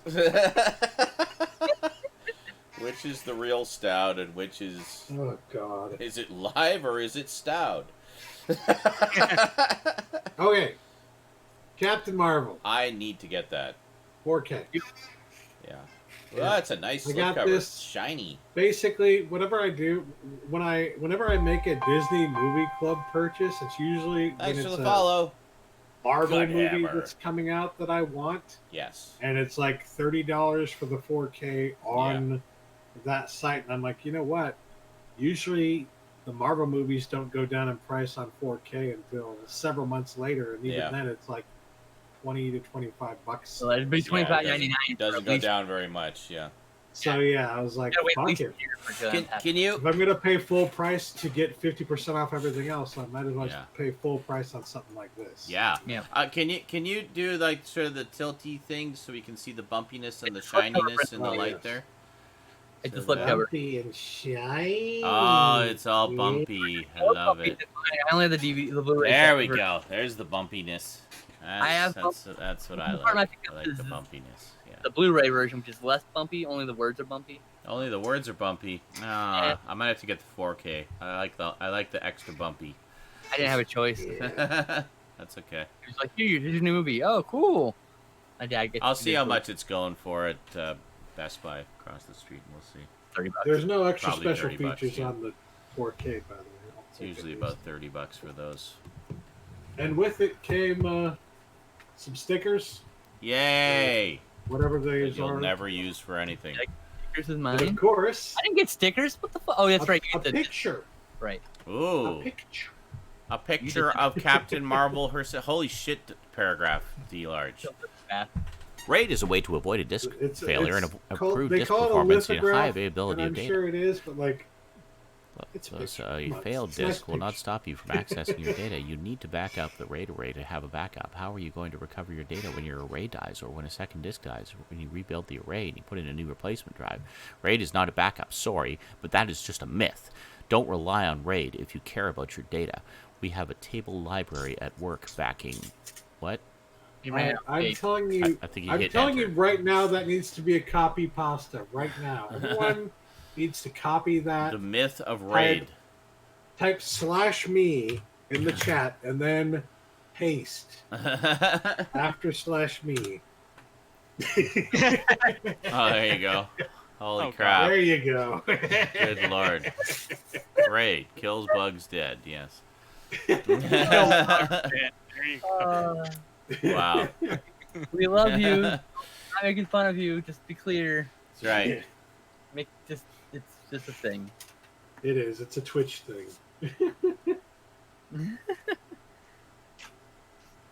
Yeah, you still need Well, to. yeah, that's it replace for me. the By the failed way. disk. That's all I got. Yeah. Okay, that's it. So, next time. I will fight you, dealer. So wait a minute. If you're, God damn it! No, stop it! What are you doing? I don't need the source code of the page. Thank you. Must be my RAID array. No. Like that, I'll fight you. Oh god, I love that. It's brilliant. Le gamer de garbage. Où est la pickups? Yes. Yes. So French. First thing I picked up was Ultimate Marvel vs. Capcom 3. Woot! Love this cover. That's a lot How of Marvel much and you paid Capcom for on that cover. Bastard. Yeah, paid $8 for it. Wow. Good price. It's a real good price. Yeah. Bastard. Bastard. I picked up a bunch of PS2 games actually. They had some good ones here. They have The Matrix, The Path of Neo. Oh, nice. I have that. Oh, nice. Never played that. That's the second Matrix game. Yeah. second console Matrix game that they Which made. I've heard is quite good, actually. I have not played either of the Matrix games. I have both of them, though. Got the greatest hits version of Tekken 4. Nice. Gotta love some Tekken. Tekken! Picked up Gauntlet Dark Legacy. Oh, I played that. I love that game. I actually finished that. I remember playing that. I did my usual upgrade thing where I was a warrior. So I chose the dwarf character and just upgraded all his warrior traits as I went through it. So my friend had played Dark Legacy, so I get to the final boss. And he's like, okay, now here's what you need to do with the final boss here. And I just, like, jumped in and just started wailing away. And then, final boss died in, like, 30 seconds. And my friend's just sitting there like, holy shit, you just kicked her ass. Like, she didn't even have time to do any of her moves. Like, I was getting ready to tell you how to defend yourself against her moves. And I said, yes, because I chose the warrior upgrade path and put all of my upgrades into the warrior path as I was going. And just put all into strength and attack and everything. So by the time I got to the final boss, it was like, boom! I could just annihilate regular enemies, and the final boss was like no challenge. My, how times have changed. I know. Yes, I know. I love that you're reliving this glory day. I'm now trying to do the same thing in Skyrim. Well, yeah, that worked. Everybody's like, magic. I'm like, fuck magic. Warrior. You're gonna die. See, you're dying. You died again, and you died again. So, magic now? Nope, warrior. So, yes. So yeah, Gauntlet Dark Legacy there. Next one I picked up was Godzilla Save the Earth. Oh, nice. Oh, sweet. Wow, you find a lot of great games at that price book. Yeah. This one, I normally don't see these. I always look for these. Yeah. So I'm still looking for Destroy All Monsters Melee. Yeah. Any version, Xbox, GameCube, PS2, any of them. They're just never there. But this one was just randomly there. I was actually thinking about getting the Xbox, downloading the Xbox One for my modded system. And this just happened to be there. So I'm like, okie dokie. Because, yeah, this is the sequel to Monsters Melee, and it adds like 5 or 6 new characters, including like Space Godzilla, Burning Godzilla. Space Godzilla. It's got Jet Jaguar. Godzilla. I know it does. Jet Jaguar. I get a Megalon. Nice. Is that his Megalon in it too? Pretty sure that's got Megalon. The only one that has all Megalon. No, the first one had Megalon in it. Oh, okay. No, that one didn't. I thought it wasn't playable. I literally have the game running on my cabinet over here, and I can see Megalon now, actually. I can just move the camera over, and you would see Megalon in the game, Megaloning away. He's right Yeah. there. Megalon. Yeah. And so there's a little bubble of all the monsters that are in the game. Oh, the little symbols. Yeah, I remember those. Yeah. They introduced those in the 90s. Yeah. I remember. This one, I got it because it's an awesome 87 or so game, but I will be finding a way to get a better cover or something like that, because this is just annihilated. I don't know. Person shoved it up his ass or something. I don't know. That was the era in which Toho was licensing each character as their own unique thing, which is why they all had their own logo and branding. Yeah. Everything to like release like that game cost a lot of goddamn money in licensing rights. I'm Sorry. sure it did. Yeah. Oh no, you're fine. Yeah. So this one, like I said, the actual like artwork is just like annihilated on it, and it's kind of sad because it's 007 from Russia with Love. Ah, yes. Yeah, but look at this cover. There's like, it's all eaten up here. There's like a crease going along the line here. I like how it's all dirty. It's a GameStop, so there's like all the stickers all over. I like how they made a big point of advertising it was Sean Connery as James Bond. It's not Sean Connery. It's a guy doing an impression of Sean Connery. Yeah. It's the Sean Connery likeness. It even says on the front, starring Sean Connery as James Bond. It says it right there. That's what I was saying. Yeah, like I remember that. Let's see. And yeah, starring Sean Connery as James Bond, like on the back as on the credit easel. Yeah, it's like he's not in it. No, he's not. It's a guy doing a really good impression, but it's not him. They don't even. Yeah, it's kind of sad. They don't even credit the guy who does the impression. They Like, is say, that "Nope, even legal Sean that Connery." they can say that? Like, Yeah, it's his likeness. Oh god. Yeah, it's his likeness. It's not a very good likeness because it's it's that era. Yeah. They might have also just yeah. paid him for To it. answer your question, bugled phalanges. That's a great name. Bugled phalanges. Which has better graphics, Xbox or PS2? Honestly, I think Xbox had a slight edge over PS2. It had slightly better graphics hardware in it, but honestly, they're both pretty close. Pretty close. Yeah, when it comes to games like this, they didn't make them very different from each other. No, multi-plat games were very similar. Today, Remember back? But ones that really took advantage of the hardware of one or the other, that's where you could really see the differences.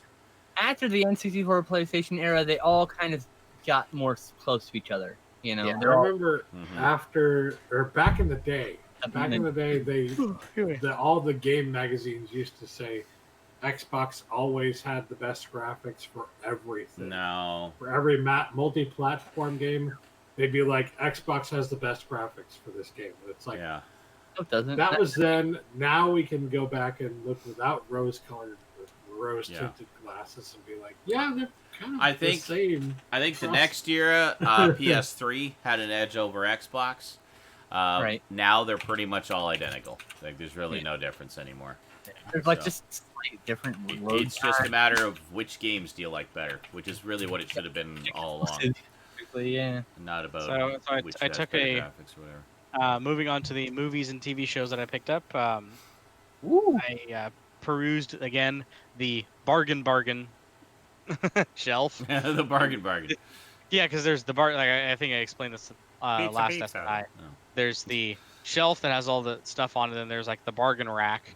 And then this is the shelf post the bargain rack. Like when it didn't sell for $5 on the bargain rack, this sells for $2 to $3 underneath all the vinyls. So this is everything that I found underneath the vinyls. First thing I found was Kill Bill Volume 2 on Blu-ray. Yay! Do you have Volume 1? No, Okay, they did not. I'm not going to watch it until I watch Volume 1. Yes, good idea.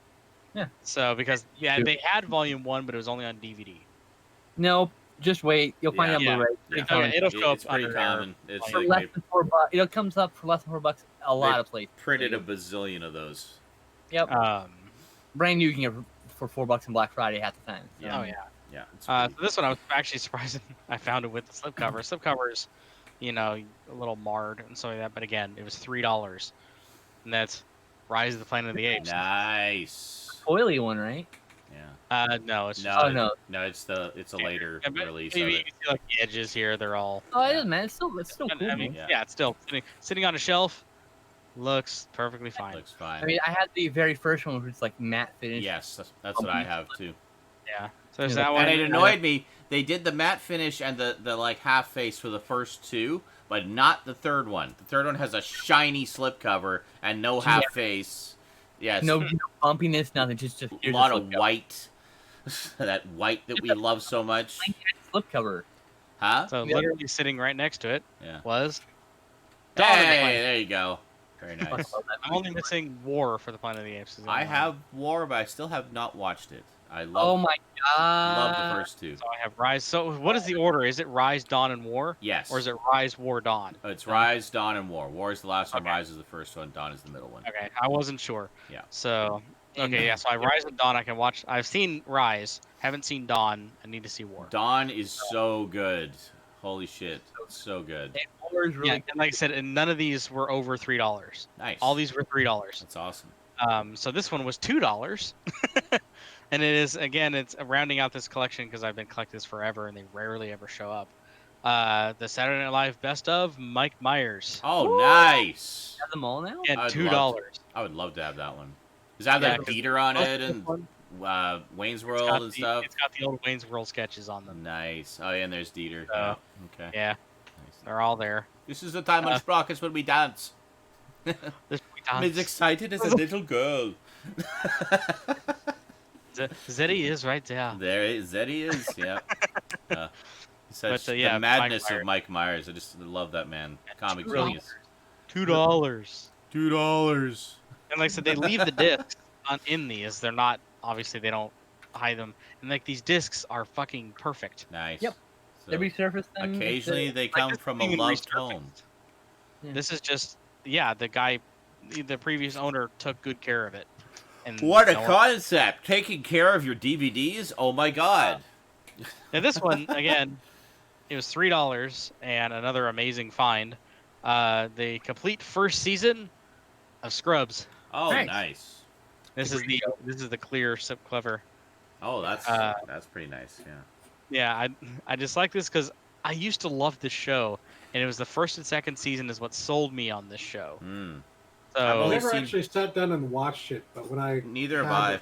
Yeah. There was a bunch of it's great. Those sales I went to at the half price books, and I'd see those sitting around, and I'd be like, I'll just pop it in my bag and basically get it for $1, Yeah. Man, yeah. It's totally worth it. If you can find those for cheap, it's totally $3. Yeah.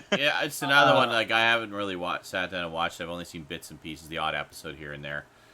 Some clips. John McGinley, of course, is such a great character in that.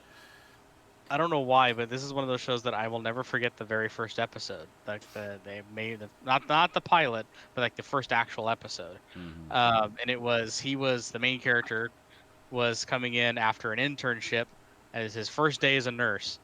He walks in and it's the janitor is working on the automatic door because it's broken. And they don't really say anything to each other. He's kind of like slipping past the door because there's a big ladder there. And he comes down and he goes, "Hey," points to him and he goes, just add no context at all. He goes, "If I find a penny up there," and he goes, and then he kind of like walks away all creepily. Okay. So the whole episode happens, and at the very end, he's leaving and he's having like his inner monologue about how it's a wacky place, but it's gonna feel like home in time. Yeah. The whole big end of the first episode moment. Yeah. And at the very end, you see the janitor standing there off in the distance. And he's standing here like this, staring at him, and he just goes, and he's holding up a penny. Nice callback, yeah. And that's when the episode ends. It's just him holding up a penny. So random. I fucking love it. Yeah, no, it's definitely on my got to check it out one of these days list. I did see the movie that what's his face, the star of that, Zach Braff or whatever his name was. Braff, yeah. He did a movie shortly after he finished Scrubs. It was one that he produced himself and he financed himself. Garden State. Garden State, that was it. And I don't remember anything about it. I just remembered that I really liked it. I thought it was a really good movie. It's a movie about someone dealing with depression. It's a really good movie. I need to watch it again. I'll watch it with you, buddy. Yeah. I don't have the Blu-ray yet. I don't think I have it in any form, but yeah, it's one I definitely need to see again. Yeah, the janitor, which would later play the father in the show The Middle. Okay. And also the other one, the wisecrack Dr. Cox? Dr. Cox. John C. McGinley. Yeah, thank you. Yeah, love him. Great actor. He was the other, this pretty much, he had a career before this, but this, exploded his career. Well, this was where, he usually played dramatic roles before. Yeah. This was where people actually saw him do comedy for the first time, and he's fucking hilarious. He's amazing. He's brilliant in that character. He's that super fast, wisecracking, he could just spout bullshit and nonsense just in an instant. Yeah. I know, he's great. He was like the. He reminds me of a funny Arlie Ermy almost. Oh yeah. But that's one of the few really good sitcoms. Yeah, he was basically the Ron Swanson of Scrubs. Pretty much. He was the asshole character that you love. But yeah, it's one really really good sitcom. Yeah. It's not it's not studio audience kind. It's like a multi-camera dramedy type comedy. It's good, really good. Yeah, like I said, complete for, I'd be happy if I just owned the first and second season. To be honest, this is one of those two were just dynamite seasons, and then I kind of fell off on it after that, so I don't know much. So it wouldn't be the end of the world if I kind of never went any further than that. Yeah. I've never seen it in order, but I've seen my roommates in college were obsessed with the show, so I'd show up and they'd be watching some random. Like I said, the first season into most of the second season, I watched it pretty religiously. When it would come on once a week, every Saturday night or Friday night or whatever, I would sit down, me and my parents and stuff like that. We'd watch it. Yeah. Those coming off of shows like the Drew Carey Show, and and stuff like that into this. I wish that would get more DVDs. They only put out the first season. Apparently, Yeah, music rights. A complete series Blu-ray or something. Yeah. By the way, I just want to say welcome, Guthammer. Yeah, sorry about the delay there, dude. It's basically an anti-troll deterrent. We get trolls in here, so it's just to discourage them because they're an impatient, cowardly lot. So now you're just like egging them on. Like that's right. Yeah, can you wait the full 10 minutes, trolls? Huh? Can you? Bet you can't. Bet you can't. I dare you. War of the Monsters is one of those games I desperately want an HD remake. Yeah. It's a great fucking game. Oh, yeah. Criminally underplayed. War of the Monsters? Yeah. Yeah. So that was it. Oh, that was it. Okay. All right, now to the mountain of things that Skinslip got. What did you get there, dude? All your sales stuff came in, you said? I did a bunch of buying and also a bunch of sales that I bought at the end of last month. Finally came in weeks later. Okay. First, I got this.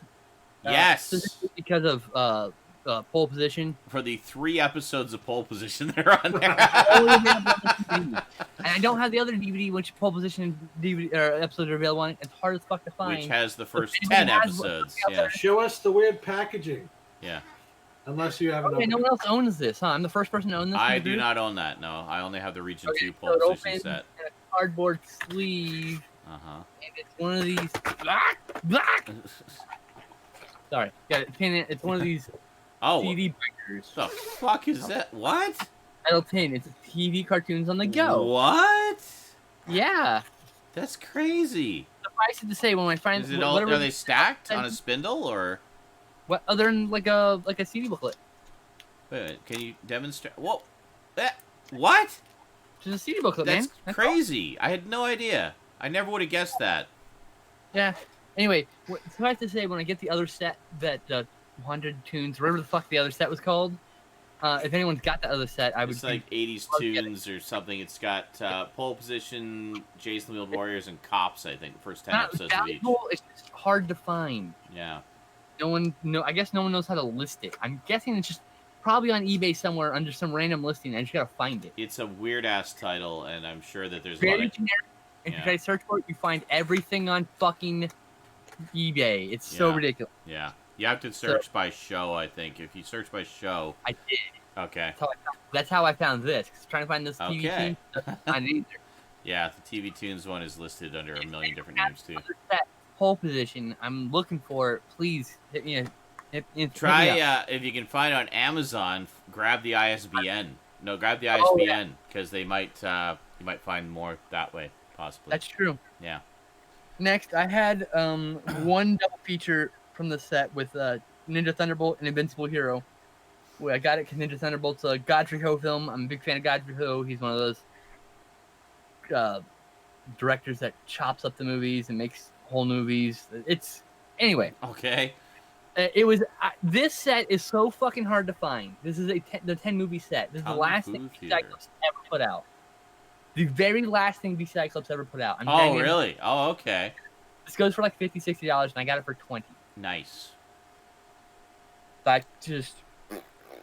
R.I.P. BCI Eclipse. You were company for the fans.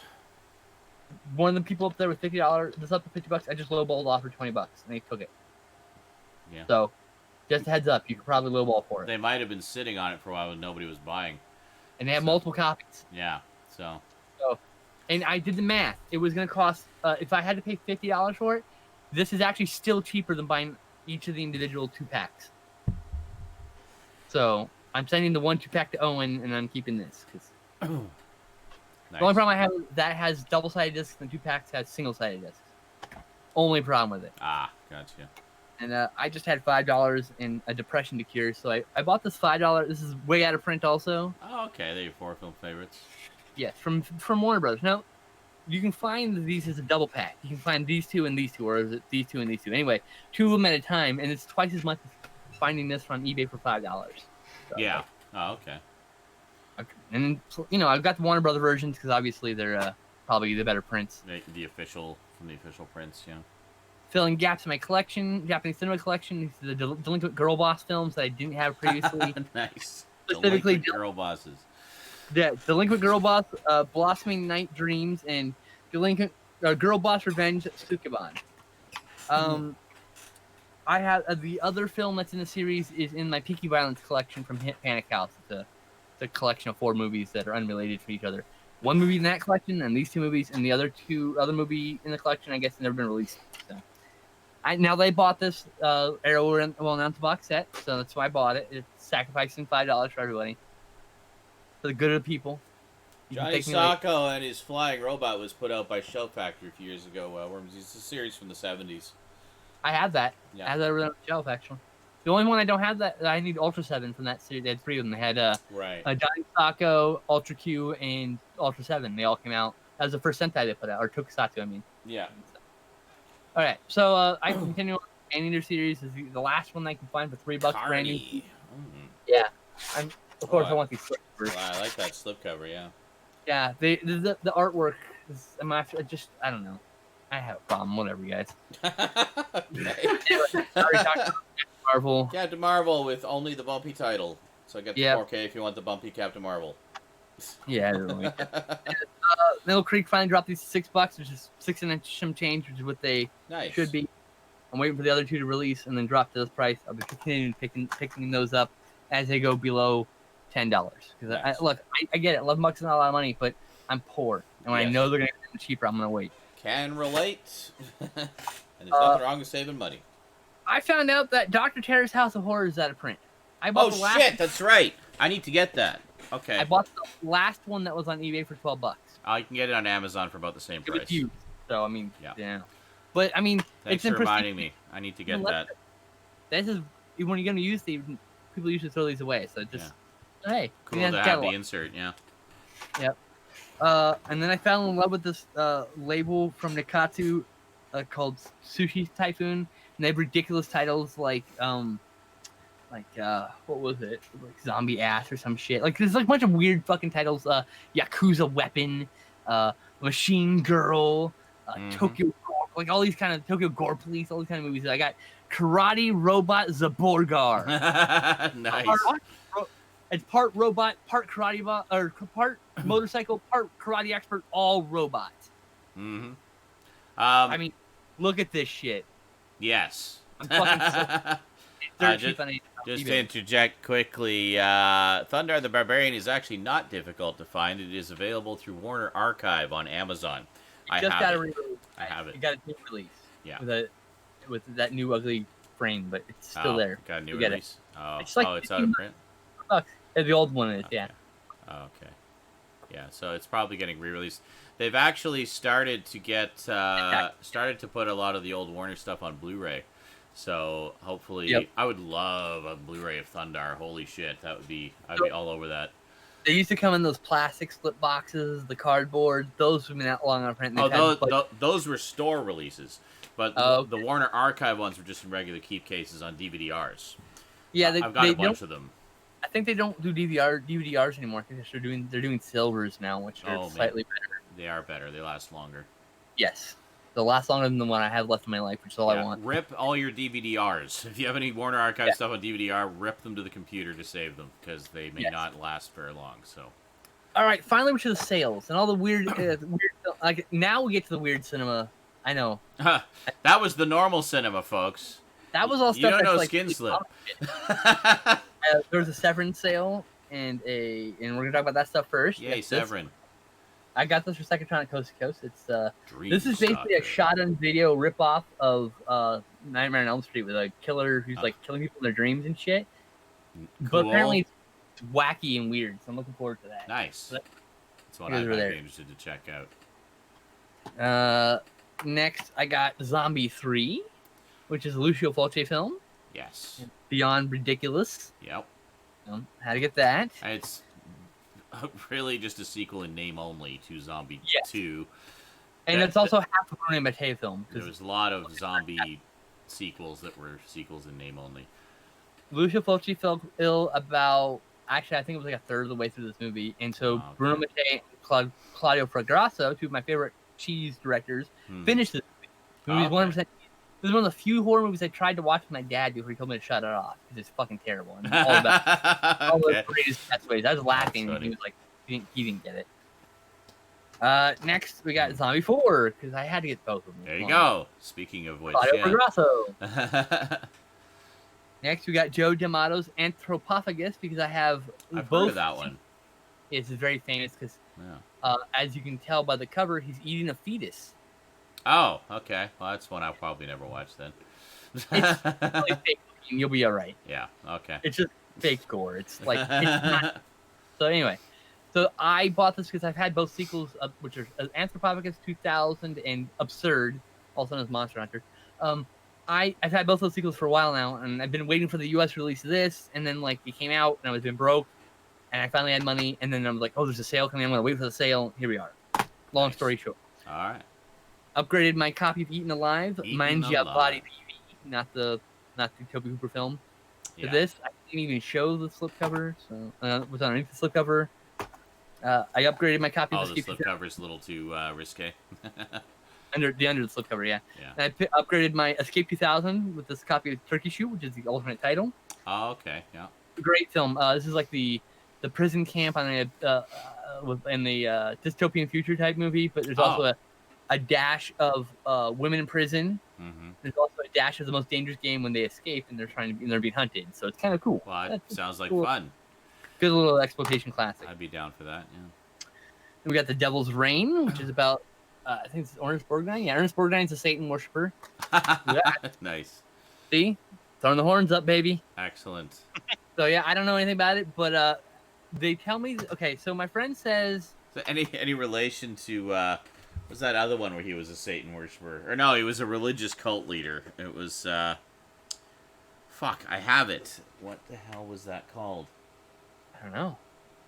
I have to look at it. Hold on a second, I'll find out. Probably not related, but I'm curious now. There it is. Deadly Blessing. That was the one. Deadly Blessing.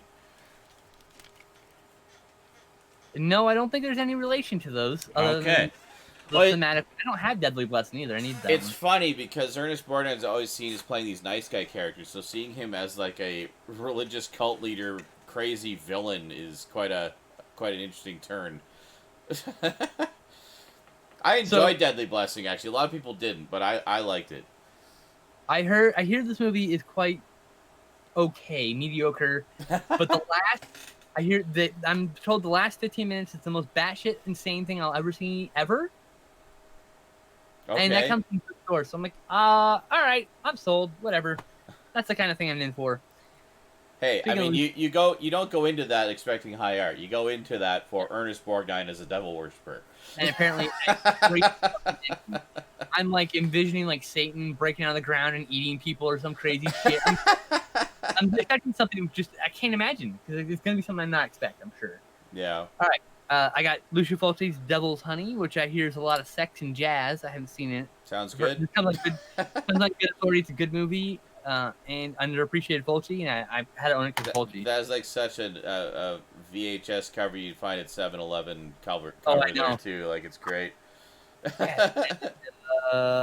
the alternate cover on this one's really cool. I'm gonna show. Didn't show most of them because most of them are okay, but this one's really cool. Oh, that's pretty nice. Yeah. Oh, nice. Like I'm actually gonna use that cover. Looks good. And then last from the Severance sale, the thing I wanted the most and the thing I targeted explicitly to get. Got this Frederick R. Friedel double feature of Axe and Kidnapped Coed, excuse me. Oh. Also has a bonus feature called Blood Brothers. So these movies were released and nobody fucking knew. They just kind of went off into obscurity. They made their way into like various collections. Like it was known as like The Rapist and a couple other titles. And anyway, Friedel later on. Actually, when these movies started getting more appreciated, he went in and made a cut with both movies combined called Blood Brothers because the villain in each movie is played by the same guy. Oh, okay. So now we put together this what I'm told is a very Lynchian story of two brothers down two divergent but equally disastrous paths. Interesting. Sounds really interesting, right? Yeah. I was like, I was told that. I was like, okay, I like exploitation. We're good with this. Okay. Sure. There we go. Yeah. That was all the Severance sale. Then we had the big sale. The one that showed up that I I had to borrow money for because I had just because I didn't get paid for till the day after the sale. It was just goddamn. Okay. First up, can you tell me what this movie is?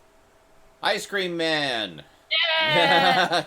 Clint Awesome. Howard. Yes. This is the alternate cover. The regular cover is this, but with the word Ice Cream Man. But I love this clean art. This is beautiful. I've never seen it. I only actually just became aware that it even existed a few, like maybe 6 months ago, when I randomly saw an interview with, I forget what it was, like a down the rabbit hole thing. I was like doing a Google image search for something, and I found like some cool chick's horror blog. And I was like, oh, this chick seems kind of rad. Like, let's see what some of her content is like. And found this interview that she did with Clint Howard, and they were just going on and on about Ice Cream Man. I'm like, Ice Cream Man? What the hell? Was the blog actually called The Horror Chick by off chance? No, it was not. It was something else. I forget what it was. Website. I think I subscribed to her YouTube. But it was like Dracula Chick or something. I can't remember. Some like just total horror fan. And anyway, so she did this big interview with Clint Howard, and they were talking about Ice Cream Man. She was talking about how I really hope I heard you were toying with the idea of doing a sequel, like 30 years later kind of sequel, and I really hope that happens and stuff like that. And he's like, wow, you're like the only person who seems to even care about that. Oh, this movie. But he's like, I'd be totally down with it if they wanted to do it, but But it really piqued my curiosity. Like when they were talking about some of the controversy surrounding it when it originally came out and stuff, I was like, "Fuck, I want to see that." Like I love Clint Howard in those crazy killer roles and stuff like that. I think he's really good at them. I saw this a long time ago, so long ago I don't remember it. And I'll tell you, the exact time I saw it was Monster Vision Summer School Edition with Joe Bob Briggs and Clint Howard, which is a special feature on this release. So I'm gonna go back and actually get to see that. And that's gonna be a cool thing to see. Get back to like childhood flashback. So who put that one out? The Ice Cream Man? This is Vinegar Syndrome. Vinegar Syndrome. Okay. Yeah, this is my favorite label. That's one I'd really like to see. They're my favorite labels. Yeah. So, because they released the regional oddities that I love. This is a regional oddity. The straight to video oddity, really, honestly. But I've been told by a friend that this will make you make ice cream queasy for you. I've been informed. I'm like, hey, okay. Apparently, it makes ice cream unappetizing for you. That's what it was. Anyway, this one I picked up. Everybody wants to know who this was. I'm gonna have to go down the rabbit hole while you're talking here and find it. Okay. I'm also interested. So. All right. I like Arrow too, but they don't release the same kind of depth catalogs that I do. I do get Arrow's titles that do. Anyway, I picked up this next title because I thought it was a movie called Snapshot, also known as The Day After Halloween. But once again, for the millionth time ever, because I got the DVDs of these two movies mixed up also, and that's how I ended up with Day After Halloween to begin with, because I thought it was this fucking movie. Yeah. So funnily enough, I was originally trying to get this movie, Double Exposure, on DVD. Picked up Day After Halloween because I got confused about because it was called Snapshot originally, and the photo thing threw me off. So I ended up buying that in DVD. Like that movie. Went to go buy the Blu-ray of that movie and got this movie, the movie I was originally trying to get to begin with. So full circle, I guess. Next, we've got Mausoleum, which is another one with those famous video covers that just sold me on it. Like I don't know, I don't know anything about this. I hear it's not very good, but look at that fucking cover. Oh yeah, I've seen that cover before. Yeah, very famous. So I'm like, all right, that was the title, and I was like, I know nothing about. I'm gonna grab that one. Most of the titles I know something about. Body Melt. This is a very famous melt movie. One of the ones in which the genre gets its name from, even though it's not the first one. Body Melt. I haven't seen it, but I have other melt films, and I'm a big fan of the weird, gross genre. So. Next, this is a weird situation. This is a trauma film. But this was done by Jim Mallon. He's one of the members of Mystery Science Theater. And somehow there's no commentary on this anywhere. I'm baffled. A fucking Mystery Science Theater guy directed this movie with no commentary. It's a slasher film, that's all I know. Okay. It's a themed slasher. Blood Hook. I'm sold, whatever. Nice. Then we got another slasher called Blood Beat. Don't know anything about this one really. Except that I think if I remember correctly, yeah, the killer is wearing samurai armor, and I'm okay, sure. Next, this is a Gremlins ripoff, Hobgoblins. This is a classic VHS sleeve.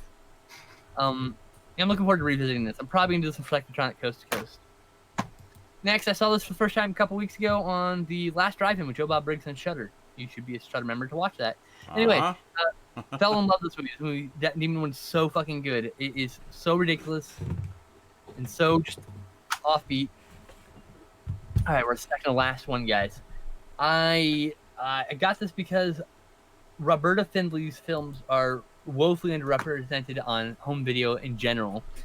And Vinegar Syndrome's done a damn fine job releasing Prime Removal and Lurkers here, and she is the queen of exploitation films. And she is a director, one of the few female directors in the genre. So I picked this up. They have another 2 titles that she did that I need to pick up eventually. But yes, Street Trash is the Melt movie that's most known for the Melt movie genre. And last, and definitely not least, the reason I had to buy the only slipcover I got. So I just had to get it. I'm a big Don Dohler fan. Makes the same fucking movie every time. Alien crash in the woods, kills people. Oh, The Night end. Beast. Yeah, I've been wanting to get that for a while. It goes along with the alien factor. Yeah. An alien who crashes and kills people in the woods. Yeah. And the Fiend. Fiend. Yeah, I need the Well, Blu-ray of that. There's no Blu-ray of Galaxy Invader yet, and when you goddamn right, I will be getting it when it comes out. Yeah. Don Dohler's great. The king of paper mache monsters. Oh, wait a minute. Here it is. Here it is. I found it. Okay. The YouTuber in question is named Diana Prince XO. Oh, Diana Prince, dude, we're Yes. mutuals on Twitter. Oh, She there is, you go. Darcy the mail girl on the fucking Last Drive-In, dude. Oh, cool. All right. She's amazing. Great lady. I have no idea. I don't watch The Last Drive-In, so. Super sweet. She's super kind. She's I awesome, just, I stumbled across some of her stuff in my travels and found the Clint Howard interview. And yeah, the video's called My Interview with Clint freaking Howard. Fan of hers. She's good. She's good people. Yeah, and anyway, in that she was talking to him about Ice Cream Man quite a bit, and just giving our man Clint a lot of love. There you go. So that's the video for anybody who wants to check it out. I was like, when you're not watching us. Diana Prince XO. Yeah. So she's really cool. I really liked what I saw of her content. And stop playing. God. Stop! Why? Sorry, was that everything? Yeah, that was everything. That was a lot of stuff. Holy shit. I know what. It was 29. That was impressive, though. That's good. It's good to I'm get. already subscribed. That's funny. I didn't realize that. Well, there you go. Yeah, but I mean, I just I stumbled across her page like during a down the rabbit hole evening. So, there you go. Yeah, we talk on Twitter every now and then. Nice. Yeah, she's like that. She's a nice lady. That's right. She's a real love of horror. Like, it's real deep. That was very apparent, yes. I forget, she has like a blog that she does, and that's where I first found her, and then the YouTube videos were posted on there. But I probably followed her YouTube through one of her links on Twitter, because we've been following each other for a while. She was actually subscribed to me on YouTube for a while. Nice. I have no idea if she is anymore. She's probably to do with her fucking life doing things for The Last Drive-In and million others. Who knows? Alrighty, well, we've hit the 3 hour and 7 minute mark, so I think we're going to call it a night for Saturday Night InSaNity. And those of you on Twitch, stick around for the after party in a few minutes. And those of you on YouTube who are watching this on YouTube, become a Patreon sponsor, and you too can check out the after party on YouTube on the exclusive Patreon playlist of them. So, alrighty. That is it for Saturday Night InSaNity for this week, folks. Hope you enjoyed. We will see you next time. Any final words, gentlemen? Any final mentions, plugs, or Snyder marks? Anything? Quake is awesome. I like Quake, too. Don't you ever talk shit about Animal Crossing again, you fuck. What do you mean? I said it was an excellent mobile game. I'm playing into the meme. Don't you threaten me with that.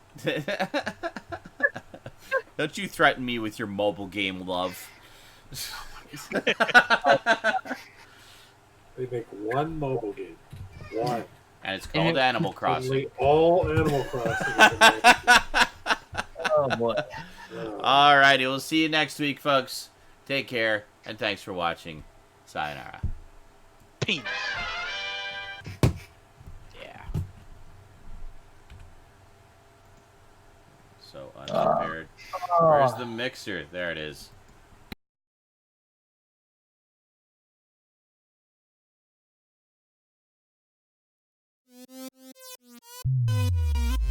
Dormirse en la cama, darse prisa en tu alma, ratoncito en el club, no heroica.